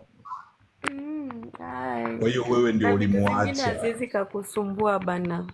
Kwa hiyo wewe ndio umemhati broken the Charlie wetu. Obvious. Kanyanga kubwa. Hebu tupe good. Okay, mlikuwa pamoja for how long? 4 years. 4 good years. And what happened? Wewe si unajua nini venye mko? Hapana, usigeneralize katika hiyo. We're all different. Okay, hata nikwambie. We come in a different shape and size. Reggie, nadhani sijui uko kwenye kelele, sijui ni wewe ama nini. Nilikuwa na feel I'm not loved. Okay. Ya kurespectiwa, yani pia respect ni kitu muhimu sana kwanza. Yeah. Kuna tabia mtu anaweza fanya uone huyu mtu akupi heshima kabisa. Very true. Na kuelewa. Is he older than you? Yeah. Kwa gapi ya miaka mingapi? Alikuwa 36. 36 at the time. Oh, 3 months ago. Kwa alikuwa 7 years older than you. Wow. Yes, hizi date mtu hata tuko age ama mtu ameniacha na miaka lazima ukule miaka mjuu yangu. Unaamini kwamba watu waliokuwa wakubwa zaidi yako watakuwa more wise na watakulead kwenye right path? Okay, siamini hivyo. Unaweza pata hata mtu wako chini yangu ako na akili kushinda hata mtu wako. Yeah, very true. Yeah, najua. Very true. La kwa nini wewe lakini ile utakuwa ukifeel mtoto. Okay, kwa hiyo naamini mtu ambaye a bit older than you utakuwa unampa ile heshima kwa sababu ni mkubwa. Mi hata mdogo wangu bora ananipa heshima, mbona nisimpe heshima? Okay, kwa hiyo sababu yako kubwa ni nini ya kutaka kuwa na mtu mwenye aliyekuzidi umri? Au ni hiyo ambayo umesema hapo? I think napenda. Okay, I completely understand that. Unapenda mubaba. Sisi tizetu tunaita mubaba. Si mbaba. Baby I think kwanzia 34 to 45. Okay, so 34 to 45. Yeah. Wow. Now, are you let's say, what's your first impression? Physical attraction or intellectual attraction? Sasa mbona Una unaniuliza hizo preference zote like na maybe ni tall, dark, tofauti? bold, you know, like mzungu, mwarabu, you know, like tall when it comes to physical attraction. Mi Kitu gani mi na kitu gani wewe wazungu kinachokuvutia? Au mwanamume gani unaangalia? Well-educated guy, you know, I'm a obvious, businessman. lazima ukuwe na mtu. Mi anyway, bora mtu akuwe responsible Okay, so a provider. na God fearing. A man who can play his role and take care of you. Yeah, My shopping, nini, nails done, and all those kind of stuff. Huh? kabisa. Ukachop his money like, huh? Si mambo na kuchop money tu hiyo. Right. Okay. And I think wanawake wote wanataka hivyo. Wanawake wote wanataka hivyo, na actually inatakiwa iwe hivyo. Yeah. Kwa sababu the nature ya mwanaume is a provider, lazima awe provider, disciplinarian, the head of the family. Kwa hiyo, I can understand that. Tough son. Now, what about the physical attraction? Kai, akisi unaniuliza maswali ngumu. Hizo ni maswali ngumu. Guy, hizo ni maswali. Sasa ujui watu wanasikiliza hapa, kuna machalio Usaki na nani hapa, kuna mtu. kuna 8 viewers hapa. Huwezi jua kuna Reggie Masai amesikia huko single akasema so huwezi jua. You never know.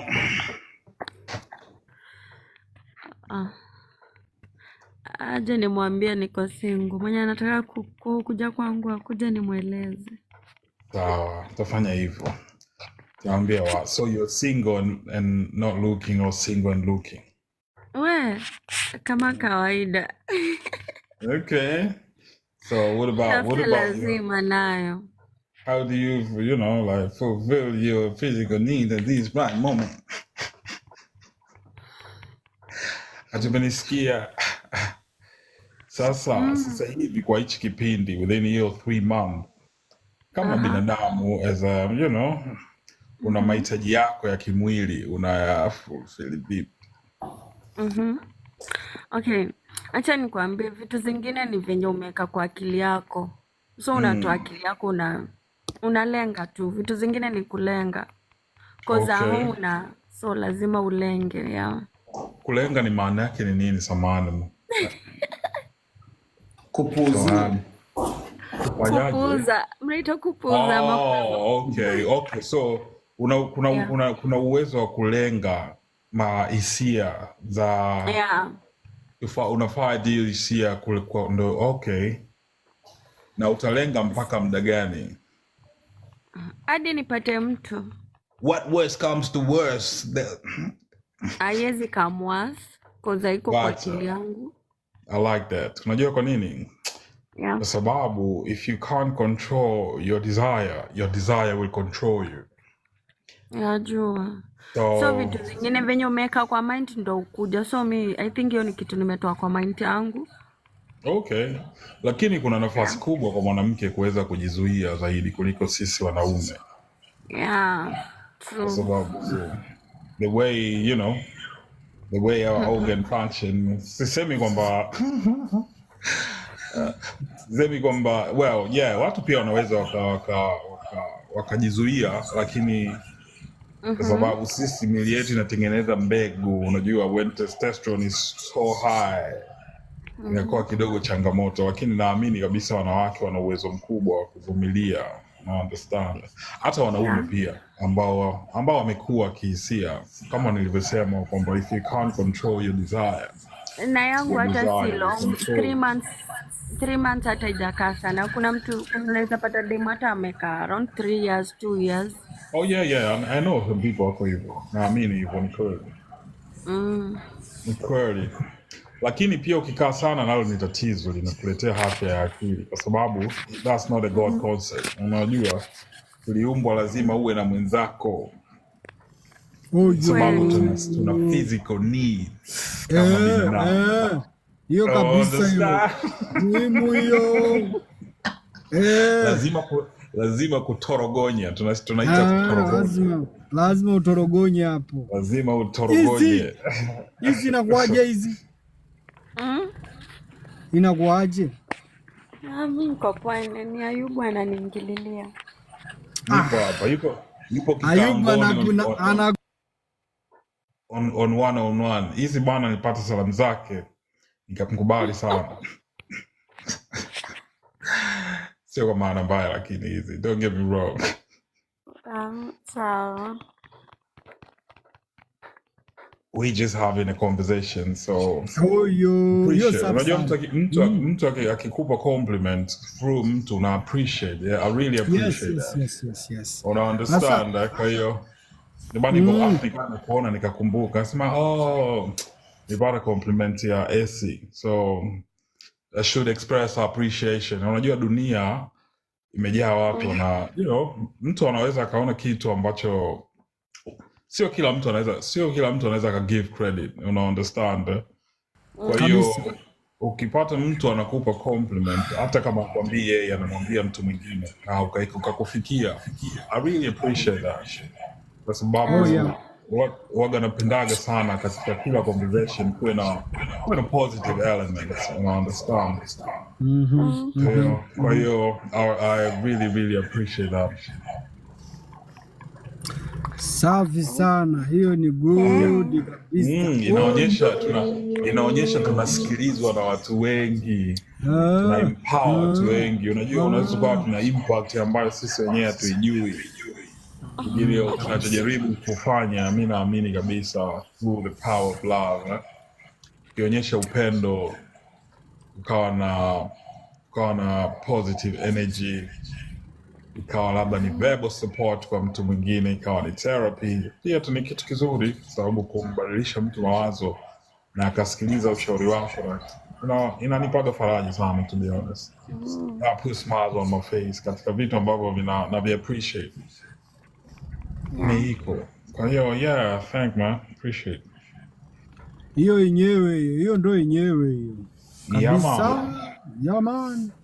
Kwa hiyo tunamweka Essie kikaangoni hapo, tunamuuliza maswali, tumtafutie chali mmoja watu wana saa ngapi sasa hivi?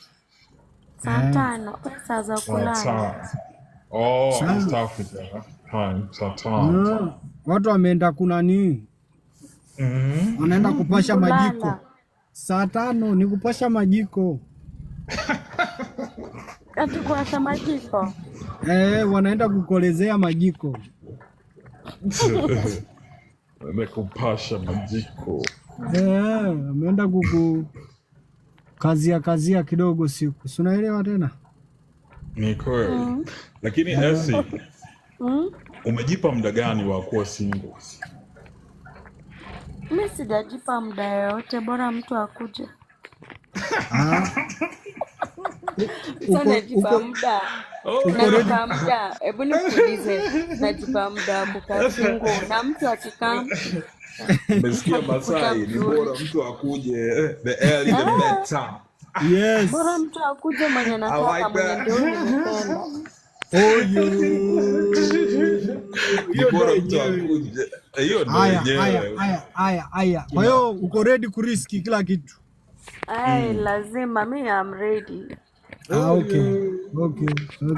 Hiyo yenyewe.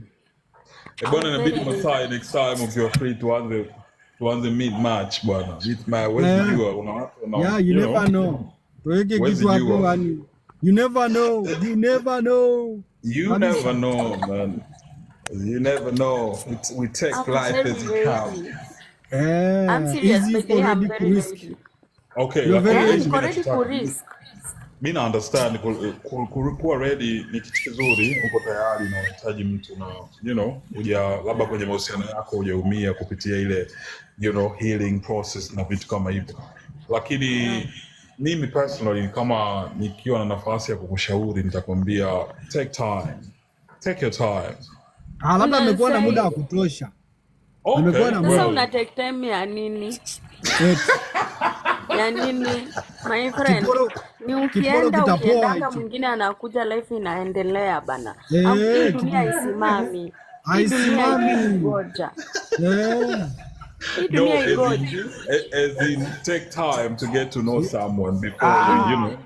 Hajaweza Know kutoa someone, it's okay. Uja involve feeling. Tutajuananga tukiwa kwa relationship. mbele mbele. Yani esi, point yangu ni kwamba isije ikawa una desperate, ukawa desperate. Yani I'm isifike not sehemu ambayo desperate, lakini ukishasema sitakuwa desperate, lakini ukishasema na kama akuje tu.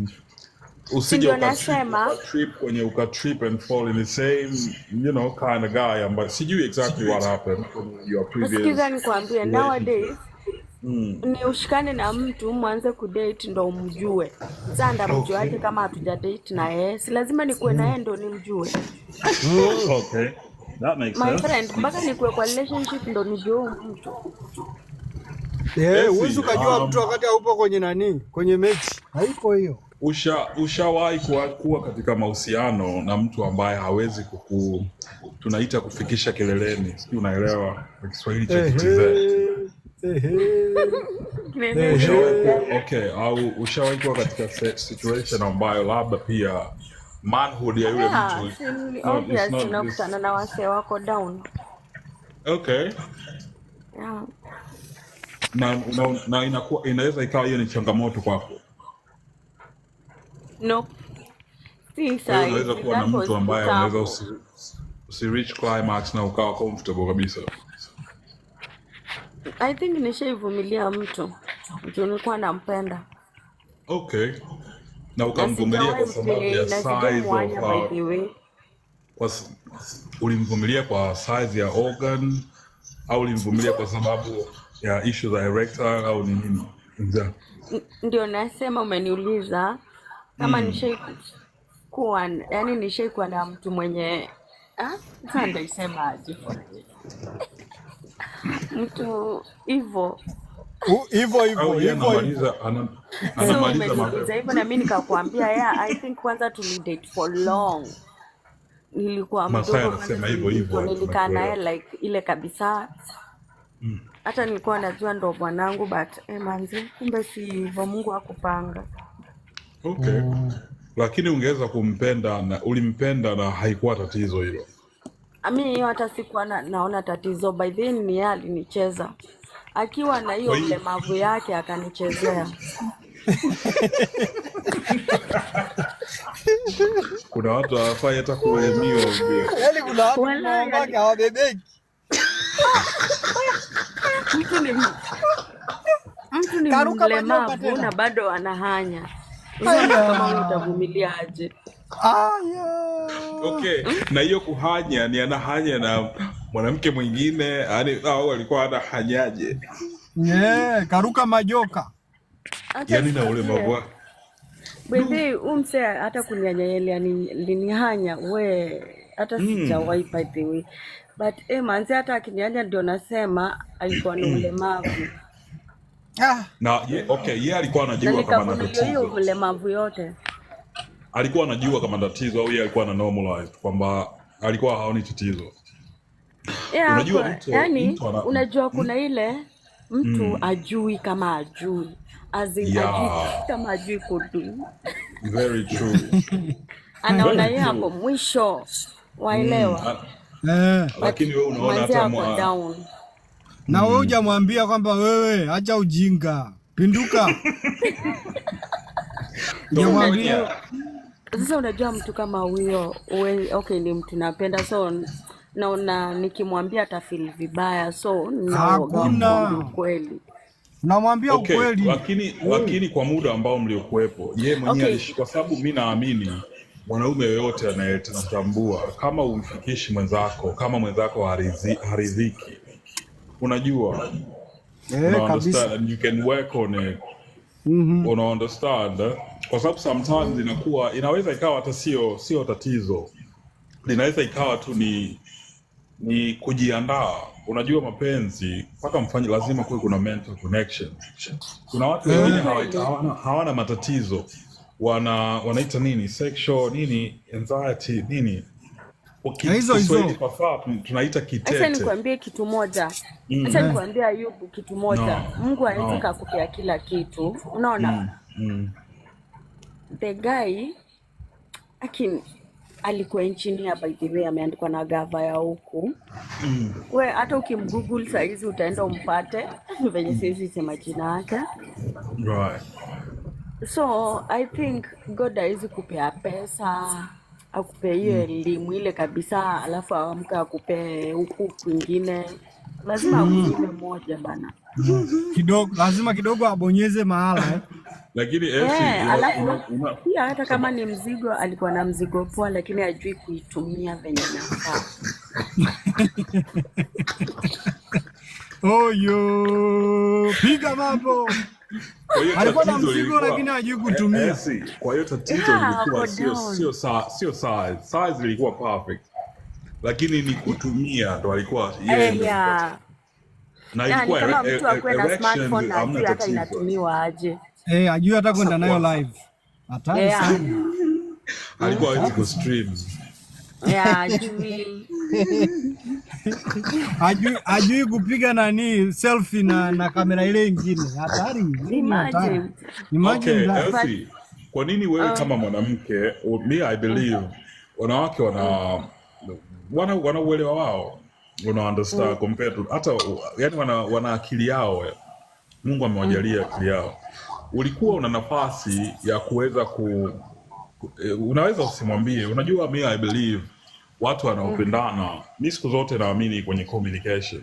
Cha kwanza, key yangu ya kwanza, mtu ambaye nitakuwa naye kwenye mahusiano lazima ni of course kuna ile physical attraction in the first place, umemwona mtu lazima kuna lakini na kuaga more attracted na intellectual, una understand. Sio lazima mtu awe asiongelei kwamba academic sense kwamba amesoma sana academically, lakini kuna watu wanakuwa wana akili, una understand, yani mtu ambaye unajua huyu anaweza akawa mke wangu au mwanamke ambaye ananijua, kwa hiyo kuna emotional connection pia.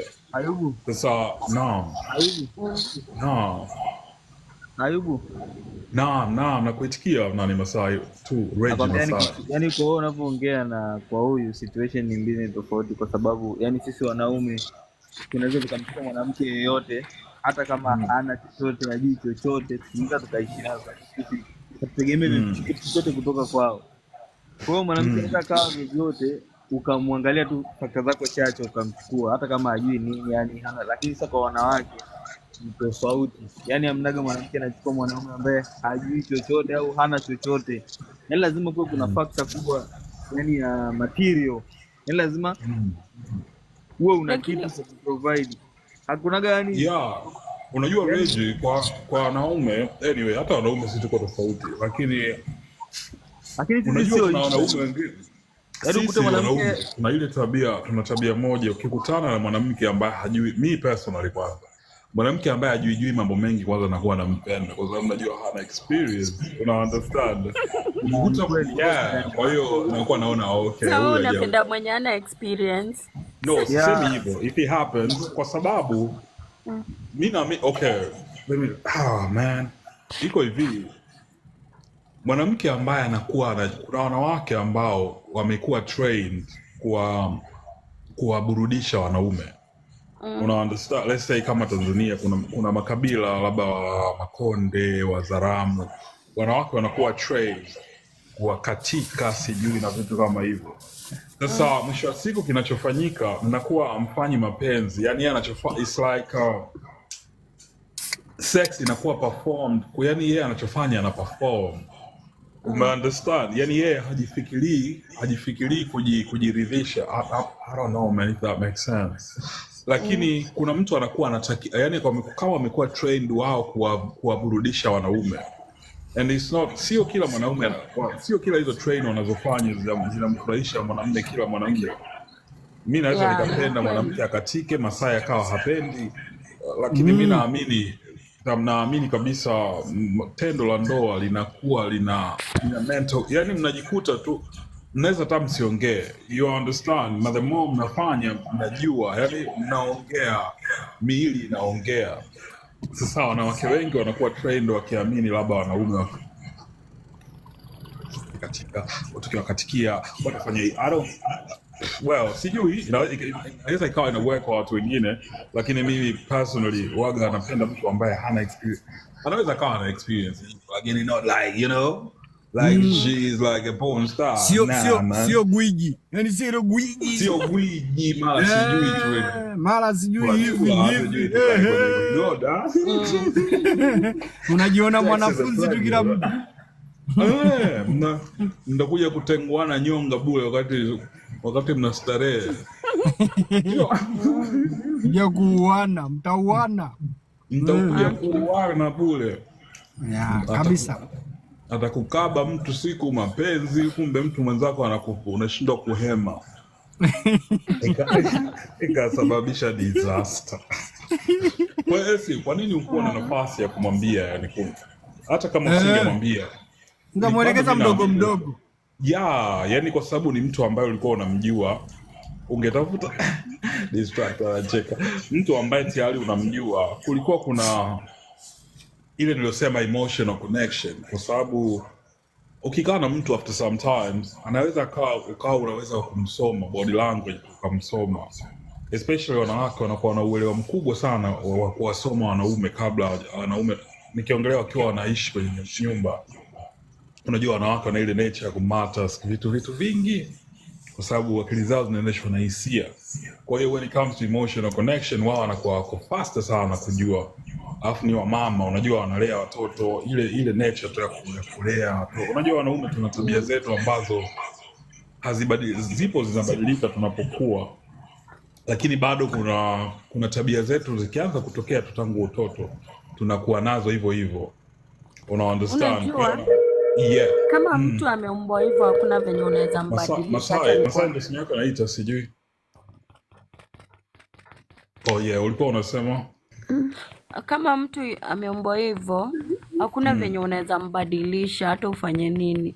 Hata shule unaonanga kuna mwanafunzi mwenye anashika, kuna mwenye kabisa hata ufanye nini ashiki. Ni kweli. 4 years yes unasema hivyo. Distractor in the building. Leo tuko na mamanzi wa Nairobi leo. Leo ni mamanzi wa Nairobi na machali wa TZ. What's the best connection? Na mimi wa Nairobi. Na wewe ni wa Nairobi na huyu ni Distractor wa Nairobi. I'm not from Nairobi, are you? Where you from? Is it Kisumu ulisema? Kisii. TZ, Tanzania.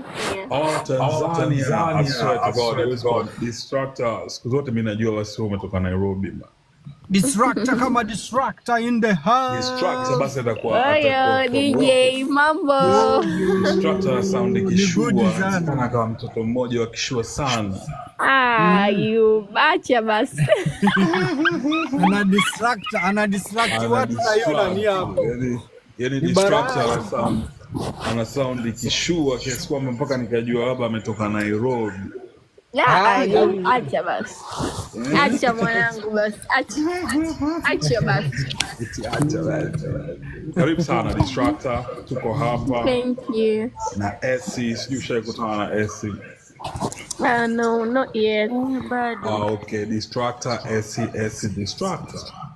Hello, Essie. Hello. Tuko na Reggie Masai. Tuko na Reggie Masai. Glad to hear that. Reggie. Distractor, maybe birthday yako imepita couple days ago. Mimi? Au si wewe? Hapana. Iko birthday ya nani? Basi kuna Distractor mwingine nadhani. Disminder. Ndio ilikuwa birthday yake?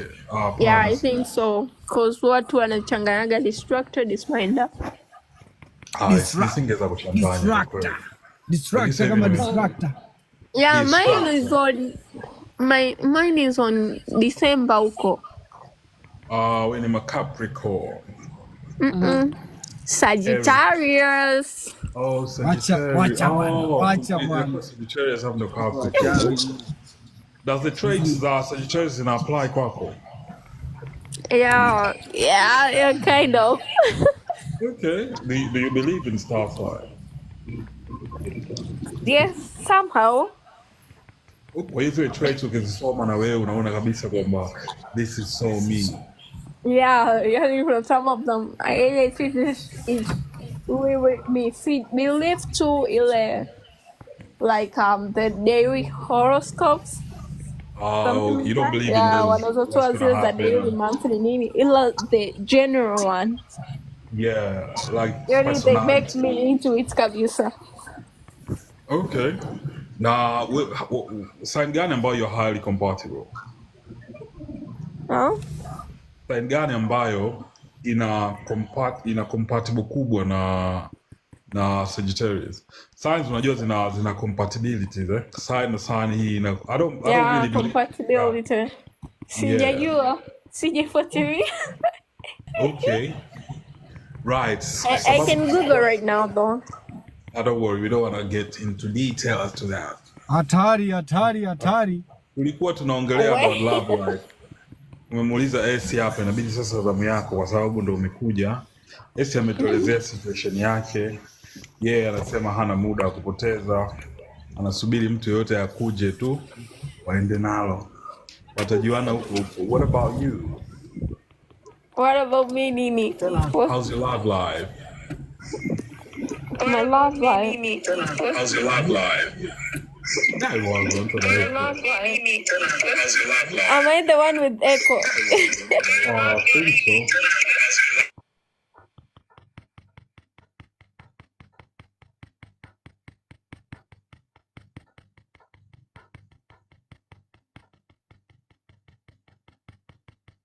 Bado tu. Nimeweka my phone charge ndo maana. Kwa hiyo anytime tena itarudi. Nimeweka my phone charge ndo maana. Kwa hiyo anytime.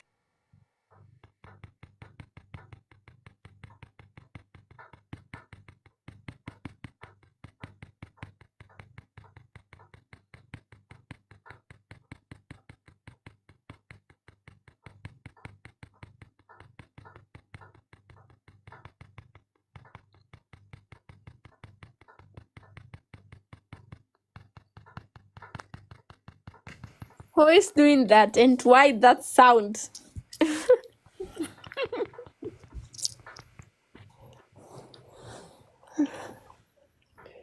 Mbona nyie wote mmemute? Mmetuacha si na AC. Mi sija mute. Okay. Ngoja tupige kelele. Nilikuwa naongea. Nilikuwa hata sijajua kama niko mute. Nilikuwa naongea. Distractor nimeona kumbe ulinisalimia. Ndio naona message yako sasa hivi. Sorry. It's okay. Unaona? Yes.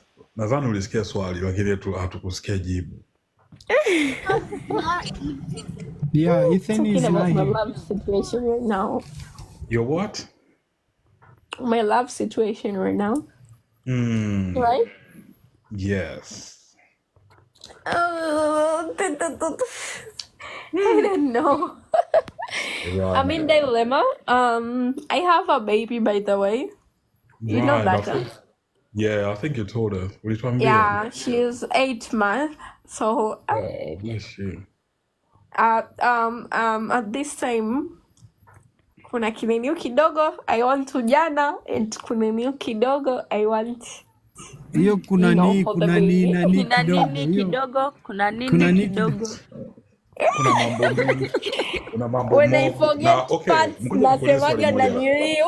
Robert, was it like planned, the baby, or it just happened, like, you know? The baby. It wasn't planned. It happened and we decided to go with it. You decided to keep it. It's a blessing, unajua. Yeah. It wasn't planned.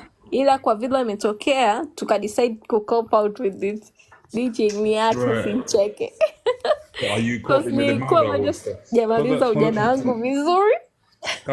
Kabla ya love life, tunataka kujua kama una cope na motherhood first. Labda tuanze kukujali wewe na kabinti. Okay, right now? We are really good because she knows. At first, she was worried and stuff like that. But right now, she knows. Right. And then yung baba mtoto, like, yeah, the family knows him. Evil. He played his role as well as a father.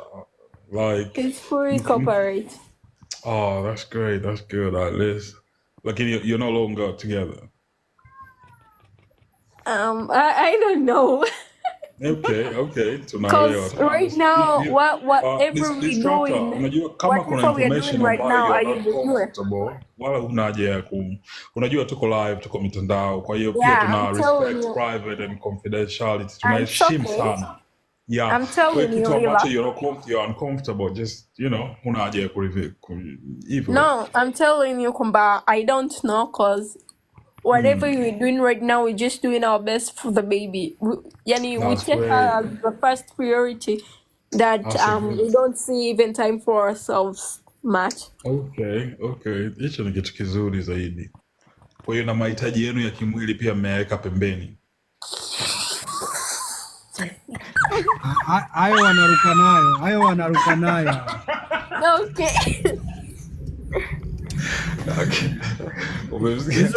Hizo wanaruka nazo hizo.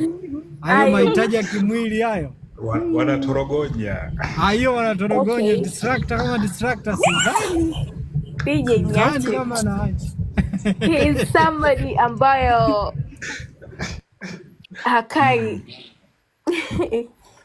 He is somebody ambayo you get to meet him. Nini? No, sorry. Random question. Namuuliza Masai kwa sababu normally mida hii anakuwaga sijui uko family time bado? Bado ni muda mzuri. Niko kwenye golf bado. Okay. Yep. Sawa. Malizia hapa. Unajua ni hapa wanakuwa na mashimo 18. Okay. Yeah, hayo na hiyo ndo inakuwa set au sijui. Yaani hiyo ndo inakuwa like wanakuwa na 9, 18 alafu tena unaongeza kwa zingine 9. Katererororo in the building. Ndio hiyo. Okay. Twende nalo na distractor. Okay, distractor, back to you. Tulikuwa tunaka break kidogo. Ngoja tumsalimie Bi Aisha kwanza. Aisha, asalamu alaykum. Ayubu. Salamu alaykum. Alaykum salaam. Usona nita hilo jina, naomba tafadhali acha. Naomba nisamehe, sitarudia tena mama yangu. Sasa watu wanaojua maana yake watakuwa wananichukuliaje? Ndio maana kwa sababu ulinipa lesson, ndio maana napenda kwamba wewe ndio ulinielezea basi nimesikia. Nitakulipua. Nishaomba msamaha, nitake radhi, nimekosa mie ukhti. Nikusamehe. Mashallah. Vipi lakini mzima? Si jambo za kwako. Familia kwa ujumla wote wazima? Alhamdulillah wazima, hawajambo. Ya kuona muda bwana ya Aisha tutapishana naona. Yaani ubizi, niko busy sana. Okay, na nini kazi, ulezi? Yaani kazi, niko na mambo ninayahamisha, mambo mengi nayafuatilia. Kwa hiyo niko busy. Tunaelewa sana. Tunaelewa pole, lakini wanasema idle time is the evil time. Kwa hiyo kuwa busy na ukafanya kitu productive ni kitu kizuri zaidi, kwa sababu unakuwa una focus kuliko kukaa tu ukiwa. Kwa hiyo tukisikia uko busy na tunaamini kabisa unafanya kitu constructive, tuko pamoja na wewe, tumekuona, tumefurahi sana. Karibu tena. Ulikuwa unasema unapita tu, lakini nimekuona ikabidi nikupandishe kwa sababu sijakusikia kwa muda kidogo. Sawa, namsalimia na nani Alex. Masai. Masai anacheza golf, lakini I hope anakusikia. Anakuwa on and off. So tutampa salamu zako, kama bado utakuwepo atarudi utamsikia. Poa, niko kazini kwa watu, kwa hiyo nimeingia mara moja. No worries man, no worries. Good to see you again, Aisha. Thank you. More. Okay. Back to distractor. Baadaye. Okay, asante Aisha. Back to you, distractor. Before we are distracted. Distraction. Sijui hata tuliishia wapi. Maswali yamekuwa ni mengi.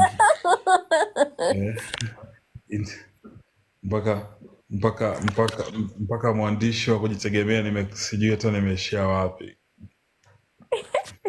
You're distracted already. I'm distracted already. Imagine.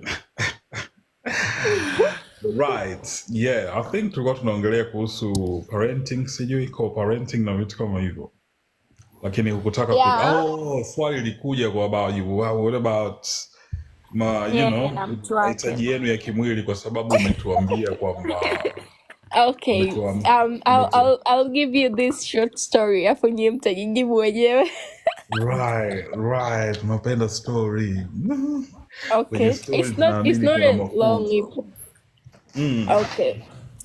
Let's say dad wake ni mtu ambao yuko so busy and so rarely come. Alikuja first the baby akiwa na mwezi. Yeah, alikuwa bado na wiki ndo anaenda kutimiza mwezi mmoja. Alikuja first. Right. Akakaa wiki moja akarudi kwao. Okay. Akaja tena this time like the baby sasa hivi ana miezi 7. Sasa hivi katimiza miezi 8 juzi, alikuwa na miezi 7 ndo alikuja. Right. Yeah. Kwa hiyo ukisema anakuja anatokea wapi?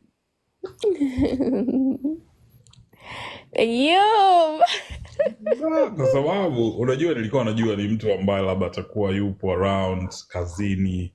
Sasa maelezo yako yanaonyesha kwamba miles away kuja. Sasa kidogo nataka okay, he's a half Swedish, a half American, a half Black American, a half Swedish. Right, so ni mzungu. Now you get it. No, Black American. Oh, okay. Like, so he's half, okay. Kwa ni half caste, yeah. No.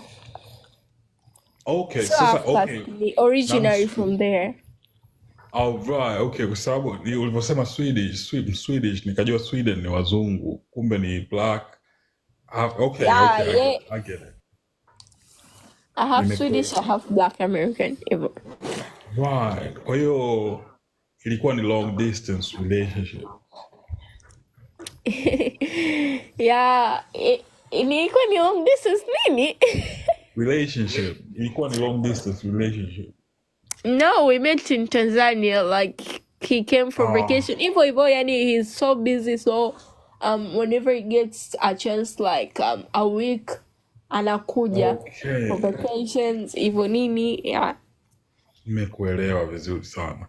Kwa hiyo muda mrefu ambaye wewe sorry, kuna mtu anataka kupanda vipi sijamuona. Somebody Mr. Sorry.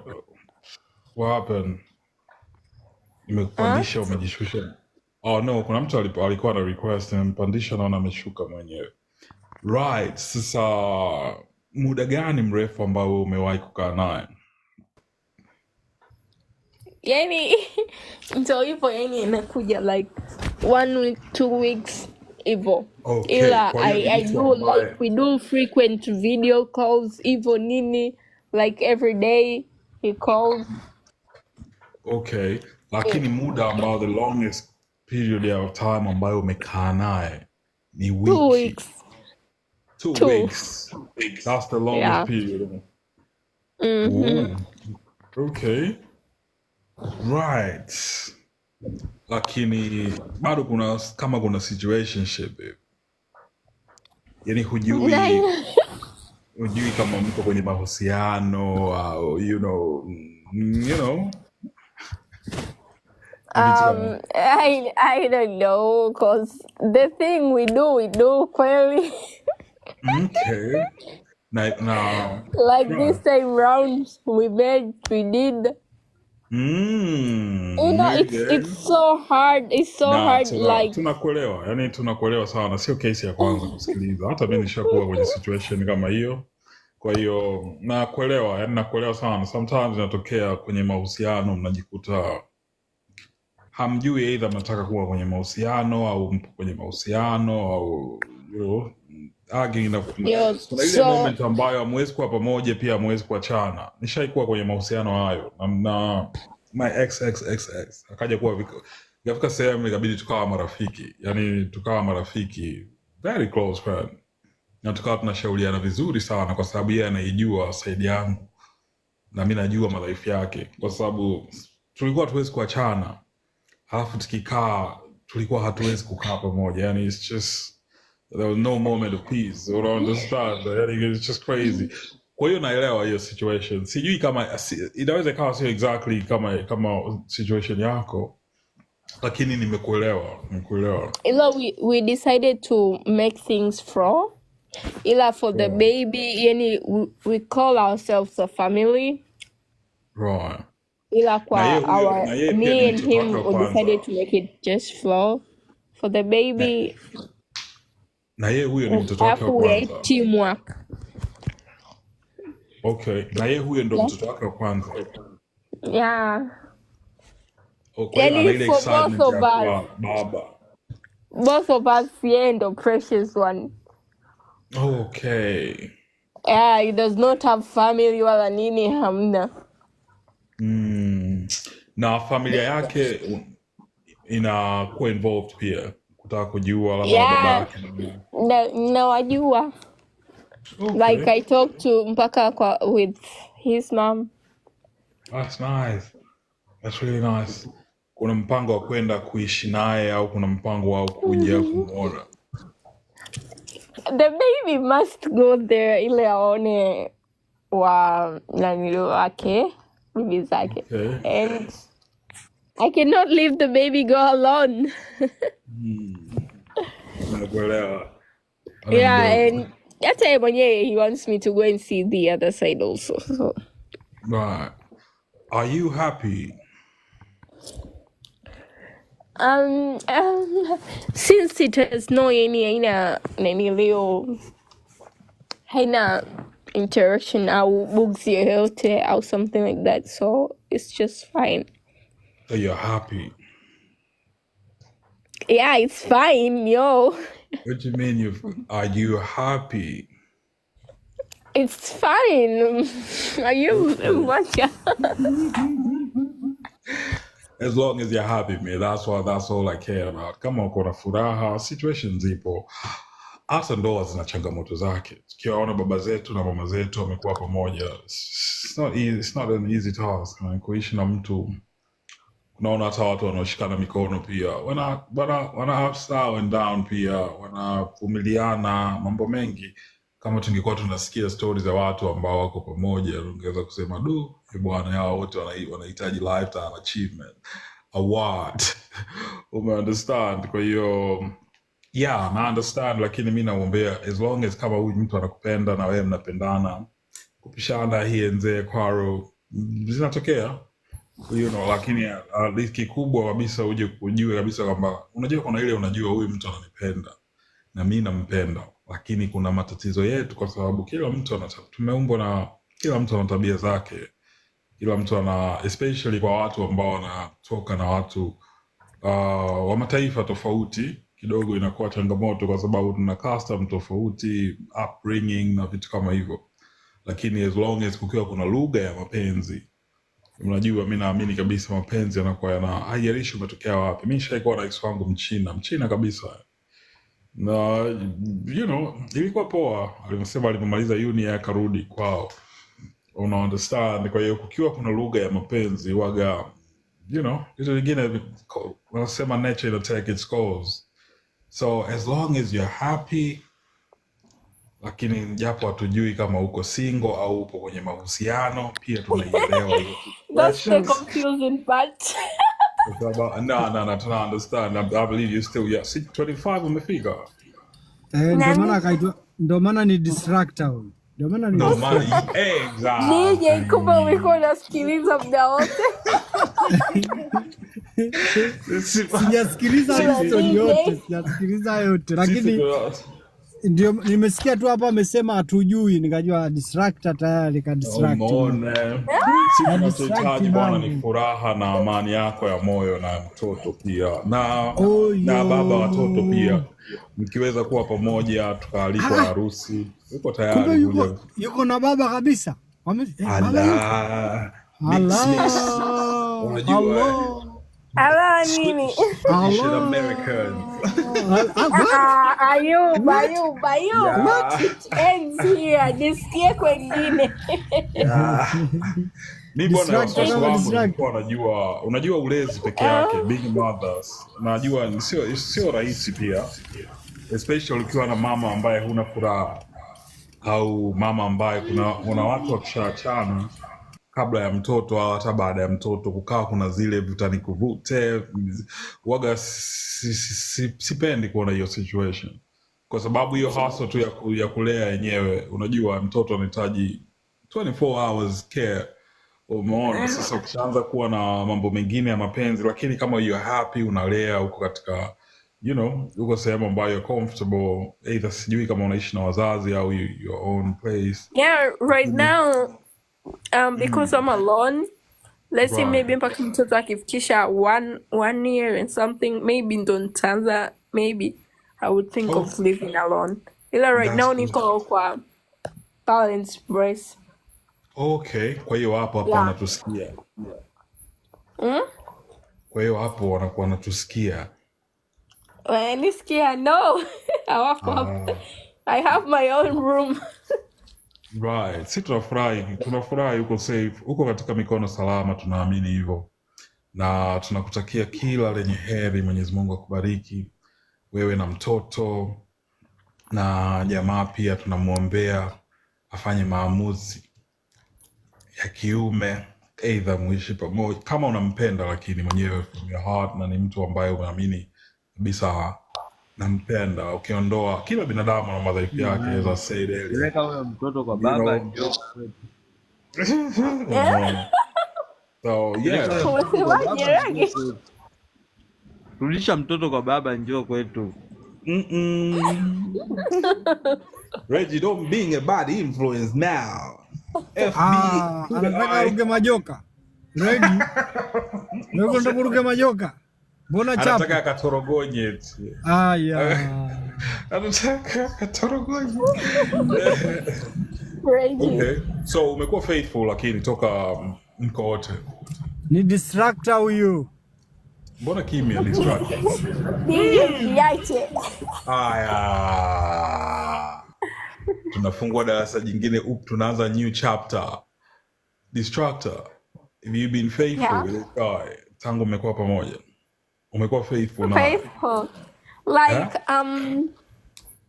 I stayed for almost a year without having a dude. That's not an excuse. Kwa hiyo there is another guy involved. Are you trying to tell me that? No, I stayed for a year without having it. Mpaka yeye alivyokuja this time 2 weeks. Okay. Na umekuwa hivyo, obviously ulikuwa kuna watu wanakuwa ask out, lakini kwa hiyo umekuwa faithful. Jibu lake liko hivyo. Nimekuwa ulezini, not faithful. Kwani natakiwa after how long baada ya kujifungua? Just 3 months. Right. Siku tatu. DJ, utampiatua.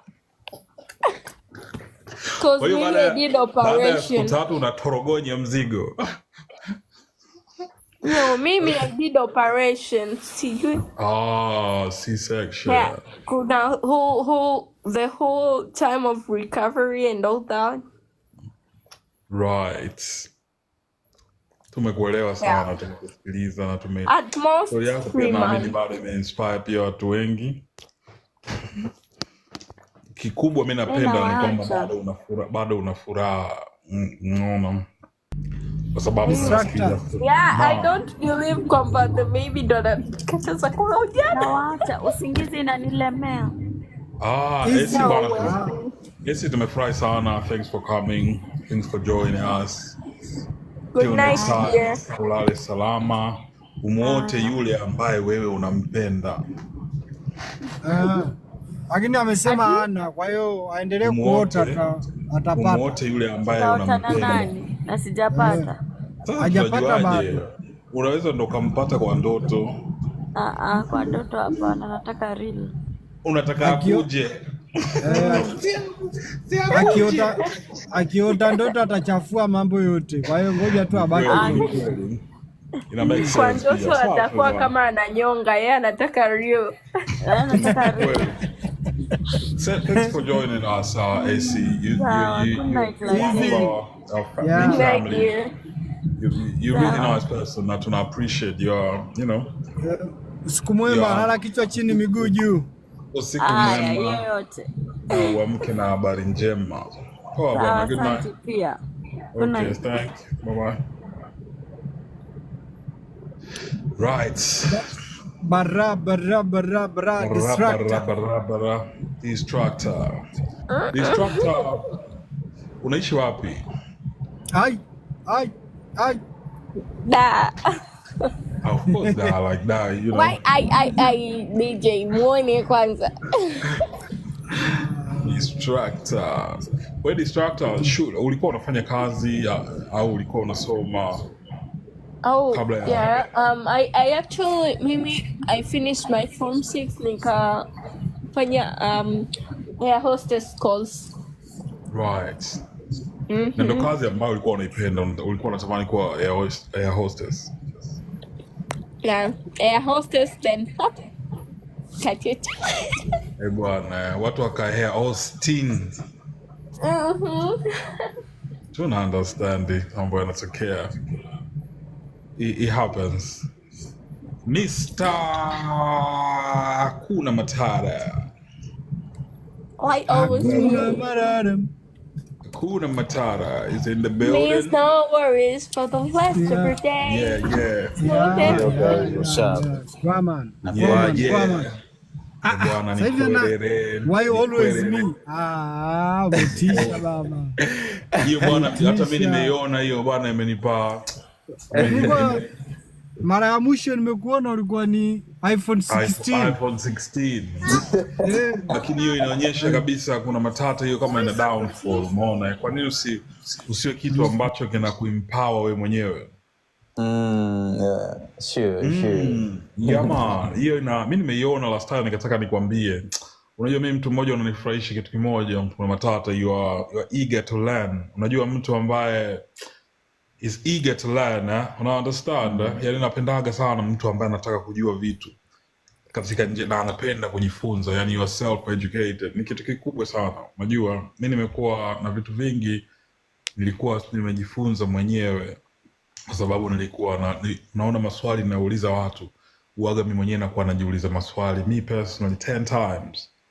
Yani watu wanaona nauliza maswali mengi, lakini maswali ambayo me personally najiuliza mimi, like who am I, why am I here, what's my purpose, what's the nature of life, what's the purpose of life, what's the nature of the human existence, too many questions. Lakini inanifanya ndio naanza kufanya research. Understand? Kwa hiyo wewe una kitu fulani ambacho nakipendaga na kinani inspire kufanya research, kwamba unapenda kujifunza na uko tayari kujifunza. Lakini unaweza ukawa katika mazingira ambayo tunaelewa kila mtu ana story yake, lakini why always me? Yani hii ina sound kama kind of giving up, una understand? Ni kama sijajua, lakini naweza nikawa tafsiri yangu, I could be wrong pia vile vile. I mean, you can be why always me, like in a good way as well. Exactly. Like in a positive vibes, you know? Very true. But most of the time inakuwa mtu anapokuwa anapitia changamoto ndo anakuwa Let me explain your name. Why always me? Kwangu mimi nachukulia hiyo why always me. Yeah, as you said, in both negative or positive way. Yeah. Why always me? Let us start with the negative way. Let's say kwamba kuna vitu vinakutokea sana, yani kwamba you don't appreciate them, so it's like a blame, yani unakuwa una blame, like why always me, like why is this happening to me always, why always me? Excuse me. And in a positive way, kuna ile you're trying to prove yourself, like come and see, why is it always me? Like, why always me? Come and see what me, like what I'm carrying myself. Evil. Alright. Sasa labda tumpe nafasi ya why always yeye atuelezee. Yeah. Unaonaje kuna matari? Hakuna matari kwa imekaa Kinyamwezi sana. Na ilikuwa Hakuna fit matata. sana. Na ilikuwa Actually, tumeizoea sana. I just like to be unique, you know. It's a lot of people around. There's a Kuna Matata, you know. So Get it, just, get it, get it. Okay. let me come up with something different, you know. Something unmatched. Nimekuelewa. So I saw, you know, this iPhone 15 actually sikuandika mwenyewe. Kuna somebody just put on, you know. So unaelewa TikTok ukishaandika hilo jina, nowhere, you have to wait for 1 week. So I was okay. People were calling me, yeah, iPhone 15. I was not happy about it, but I came up with why always me. Just in a positive vibes, you know. In a positive vibes. Right. Yeah.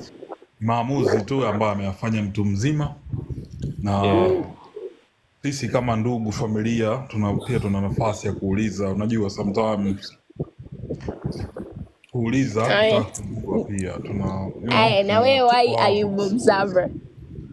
Right, kwa sababu well, where do I start? Mi nimekuwa mtu ambaye anauliza maswali mengi sana. Nimekuwa na hiyo nature ya kuuliza maswali ili nitake kujua. Napenda kujua facts. Napenda sana facts. Napenda ili kujua facts waga nakuwa na take time. Na pia I'm a student of life. Napenda kukutana na watu wapya, kujifunza vitu vipya. Kwa hiyo na kitu ambacho nikishaona kina doubtful authenticity, waga napenda kujipa muda wa kutaka kujua kabisa exactly how it works, yani hichi kitu kikoje Kwa hiyo nimejikuta napenda kuobserve sana. So I'm ni Ayub life observer, lakini nikaona hiyo life observer kuweka hapo, nikaitoa Ayub kwa sababu Ayub is my actual name. Kwa hiyo ilikuwa ni life observer before / student of life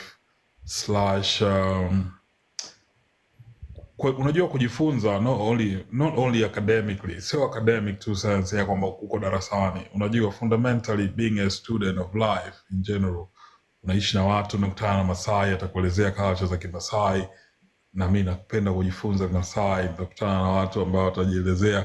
Niko hivyo, yani a lot of people, napenda watu, napenda kukutana na watu nikajifunza, napenda kusikiliza stories za watu, napenda kusikiliza mapito, napenda kusikiliza mainuko, na mimi kabisa survive inaweza ikawa ni survival guidance kwa mtu mwingine. Unajua mtu anaweza ka share story yake.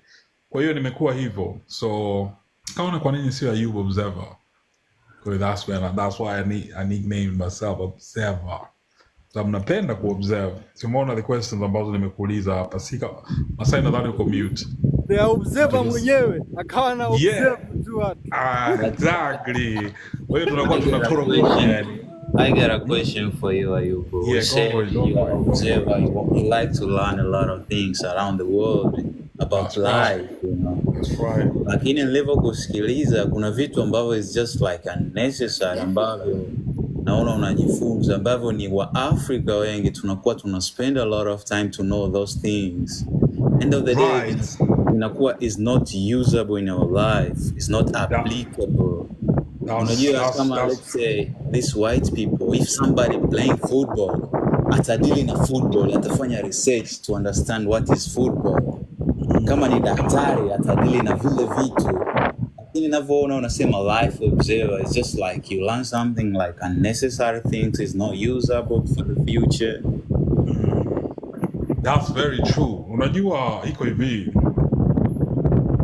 kila ujinga, kila tabia unayoiona imeumbwa cha kwanza kabisa.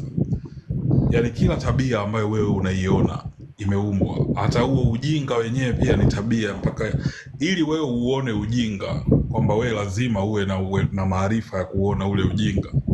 Kwa sababu akipanda mwanamke hapa ambaye anaamua kukata viuno, na watu watafurahia. wataona ni kitu fulani amazing, amusing, una understand eh? Lakini kuna watu watachukia kwa sababu wataona yule mwanamke anajidhalilisha. Kwa hiyo ukiwa katika nafasi ya kuona huo ujinga, ina maana wewe una maarifa, lakini hakuna ujinga ambao unakuwaga na ujinga mtupu, kwa sababu ujinga ambao wewe unaona ujinga unaweza ukawa ni survival guidance ya kumwelekeza mtu mwingine. Kwamba mfano niliokutolea, ukimwona mwanamke hapa amepanda anataka kuonyesha makalio, kuna watu wataambia mwangalieni wanapojidhalilisha. Kwa hiyo kuna mtu akaona kwamba kumbe na mimi nikikata viuno vile nadhalilika. Una understand? Kwa hiyo ujinga umetumia kumwelimisha mwingine kwamba usije ukawa kama yule. Sasa tukirudi kwenye kujifunza vitu unnecessary, ndio pale tunarudi katika interest. Unajua kila binadamu, mimi hiyo ni interest yangu mimi, lakini kwako wewe inakuwa ni unnecessary, kwa sababu hata mimi ninavyovijua, hata wewe unavyovijua, vinaweza vikawa hata vi-apply kwenye maisha yangu. Una understand? Sasa na kwenye interest za watu, kila mtu ana interest zake.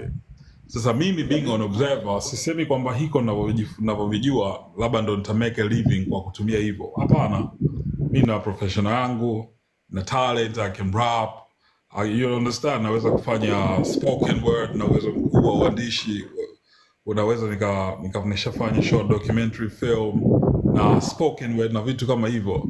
Hiyo kwangu mimi ni talent, na pia nafanya kazi, understand. Kwa hiyo kujifunza kwangu, napenda kuwa na uelewa, napenda kujua maarifa. Haimaanishi kwamba hayo maarifa labda lazima yanitengenezee pesa au lazima ni generate pesa.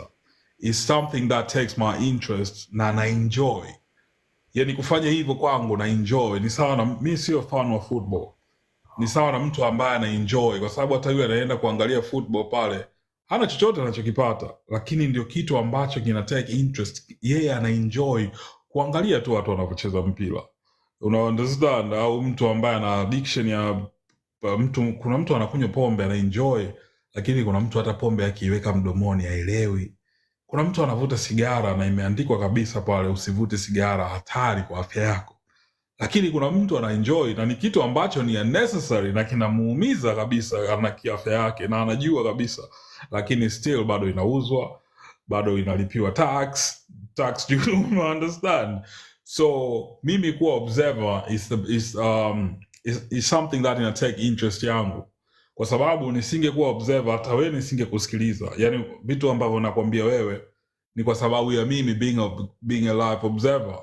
Sasa sijui maneno ninayokuambia yanaweza yakawa yamekuempower wewe kiasi gani, au yanakuinspire wewe kiasi gani, au mnayapuuzia kiasi gani, lakini mi naona kabisa kwangu itakuwa ina positive impact kwa watu ambao labda waliokata tamaa. Na katika kuongea una share stories za watu ambazo ulijifunza labda au mapito yako na vitu kama hivyo, na unaweza ukawa huioni impact kwa mtazamo wa kawaida, lakini napata feedback nyingi sana ambazo hata mimi mwenyewe sometimes I'm like what, una understand? Yani kuna live ambazo hata sikumbuki, yani kuna mtu anaweza akakuandikia kwamba hiki na hiki na hiki na hiki na hiki, I'm like bwana. Kwa hiyo kumbe tuna inspire watu bila si wenyewe kujua. So sijui kama nitakuwa nimekujibu. Interest is something, sijui kama umenielewa hapo Mr. Now I got you. Umesema kitu ambacho like unafanya kwa fun though, so I understand it. Yes, ndio hiko nachosema. Yani mimi na enjoy, lakini sio kila ninachotaka kujifunza nita make money out of it. Understand? Wala ni kitu kama mtu mwingine anapopenda mpira, kama mtu mwingine anapopenda chochote kile mtu ambacho kina take interest yake. Kuna watu wanapenda kusoma vitabu kuliko kuangalia TV. So understand? Kuna watu wanapenda kuangalia TV kuliko kuna watu wanapenda kupati.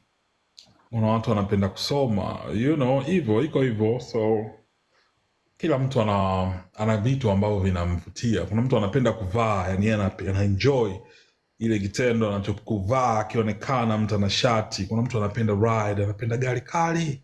Umeona, bora wale sehemu mbaya lakini awe na gari vile, nice ride, akiwa kwa the moment, akiwa on the road and feel yani ni sehemu ambayo inampa joy. You know what I'm saying? So yeah, iko hivyo man. Yeah, twende kwa distractor. Why distractor? Yeah. Bwana ndiyo swali zuri sana japo sisi tulishamuuliza. Yeah. Anapenda kutudistract sana. Swali zuri. Lakini swali zuri sana. Kwa DJ kwanza. No. Mbona DJ ni rahisi tu, ni DJ. Unajua DJ na Masai ni tribe. So it's just DJ Masai. DJ kweli kweli. Yeah, he's a DJ. Kumbe. Kumbe hujaona kumbe. Sasa nenda YouTube. Unaona ukipiga muziki. Nenda YouTube angalia kuna channel moja inaitwa Masai Nation. Okay. Cheki hapo. Hapo cheki tu vizuri ndio utakuja uniambie. Okay, here we go. I distractor. I used to distract back then though. Okay. Yeah, I used to distract back then. Maybe back then, cause this is like my 4th account, I think, TikTok. Back then, nini kuna that account my favorite hadi ilifungiwa. Back then, nini kuna that account my favorite hadi ilifungiwa. Back then, nini kuna that. You have an echo. Ana kifurushi cha echo. Yeah. Simu zinaita. Nimeweka my phone charge, ngoja nichomoe, ndio maana the echo inakuja ina. Okay, yeah. Back then I used to distract. Hafu mimi nilikuwa nimeanza kwa hii account. Huku Tanzania nilikuwa siingii live kabisa, yani nilikuwa siwajua Tanzania wenzangu. Yani I used to interact like internationally hivyo. Kuna mari hadi leo, like I have family kabisa, they take me as a family, just like that. So kuna watu whenever I join, like hata kama wawe wanafanya nini, they'll call me distractor kama Ayubu hapa na DJ. Sio nimemiss kwa nimetoka. My name shit. This guy distractor. Tayari. Ametudistract tayari. It's distracted. Ushakuwa distraction. Hujasikia? Nimesikia kama Ayubu hapa na Masai. That's what you heard too.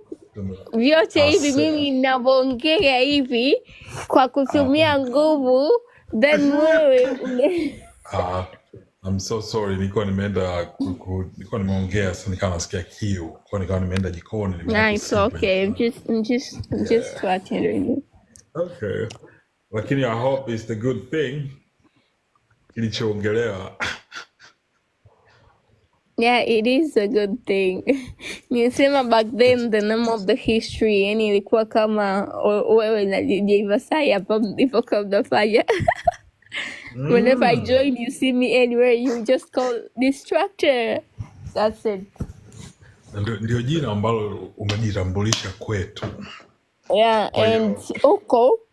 So unaona then this is like my 4th account. Unaona mfano kama hakuna matata akiingia, yani mpaka to get used to your why always me, bado hakuna matata, kwa sababu kama ningekuwa nimeingia na nimemkuta anajiita why always me alafu akaja kujiita hakuna matata, pia ningekuwa naona kama sweet, una understand, kwa sababu tulishaanza kumjua kwa hakuna matata. Sasa akawa iPhone 16 na sasa hivi ameamua kujiita why always me, na limekuwa ni swali, na ndio maana sisi tukamuuliza maswali, kwa sababu ukisema why una maana unajibu, yani why always me. Kwa hiyo yeye peke yake ndo ana nafasi ya kutuelezea, na limekuwa ni kitu kizuri kwa sababu limetengeneza maswali na tumemuuliza maswali na ametuelezea, kwa sababu kwa sisi tulikuwa tunaona ina sounds kama mara nyingi watu wanasemaga why always me wanapokuwa wanapitia labda hardship na vitu kama hivyo. So lakini amejaribu kutuelezea na tumemuelewa, na ana uhuru na akaunti yake na ana uhuru wa kujiita na jina analotaka. So yeah, tuko hapa jaribu kuelimishana hivyo. Destructor, hiyo picha yako hapo uliipenda, that's one of your favorite pictures, ndio? And that's the destruction itself, like that gives that gives the name. Bugatti. Haya sasa, Bugatti kikaangoni hapa, naingia tu kikaangoni. Sasa tunaingia kikaangoni, mbona mnanifanyia hivyo? Mtoto mwizi huyu. Haya, tuelezee sasa. Masai, hapana. Mimi nimefanya nini? Uba lako limefikia wapi? Hamna pisi zote zinazopanda hapa straight kikaangoni, watuelezee, maana kumekuwa kuna kilio kikubwa sana cha maumivu ya mapenzi. Tutajuaje? Ndo utuelezee sasa. Mimi uko nishavuka, sina uba. Jambo, no, sina. Mwana wewe. Ayubu. Wewe mwana. Michezo tunaijua hiyo michezo. Bwana, mimi sina uba, serious sina. Kwa muda gani? Miaka. Sasa unajisaidiaje mahitaji yako ya kimwili? Hata siwazi. Na unakula, unashiba vizuri, na mihemko. Ngoja Masai kwanza amalize kucheza golf hapa, twende na wewe. Aisha Kichuna sana. Kwa hiyo kwa muda gani umesema? Miaka. Wacha. Sasa utakuta kweli mama, mbona fanya hivyo mama? Yaani atakaye kuja kunani tabia awe anapuliza kwanza kutoa vumbi. Michezo. Hatari kwa kweli. Sio ndo kuongeza ladha. No, anakusa kuongeza ladha, unajua. Kwa sababu ili iwe ladha lazima iwe, you know. Shindo, natafuta filter hapa, maneno mengine hata filter haikai.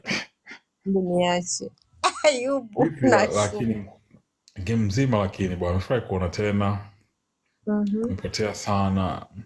Umefuta picha zote. Basi ukipanda kama hivi tunafurahia. Gwaman, sasa golf imeisha. Sasa home time sasa muda umeisha. Umecheza bwana, umeban calories za kutosha, za kutosha. Sasa that's very healthy. Yes. Naamini pia it's a hand workout as well. Yaani hii ni ya kibabe sana. Iko vizuri. Sana bwana, tumefly bwana, tumejoin hapa. Nawashukuru sana tupigana company. Pamoja sana. Regi. Instructor anaenda live, kwa mimi nitakuja kujoin. Bugatti. Live right now.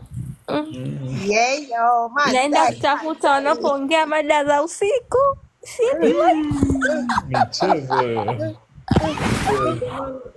Bwana pamoja sana. Thanks everybody for joining live. Pamoja sana. Reggie Masai na Rami Commute, lakini atakuwa anatusikia. Kuna Matata aka iPhone 16 aka Why Always Me.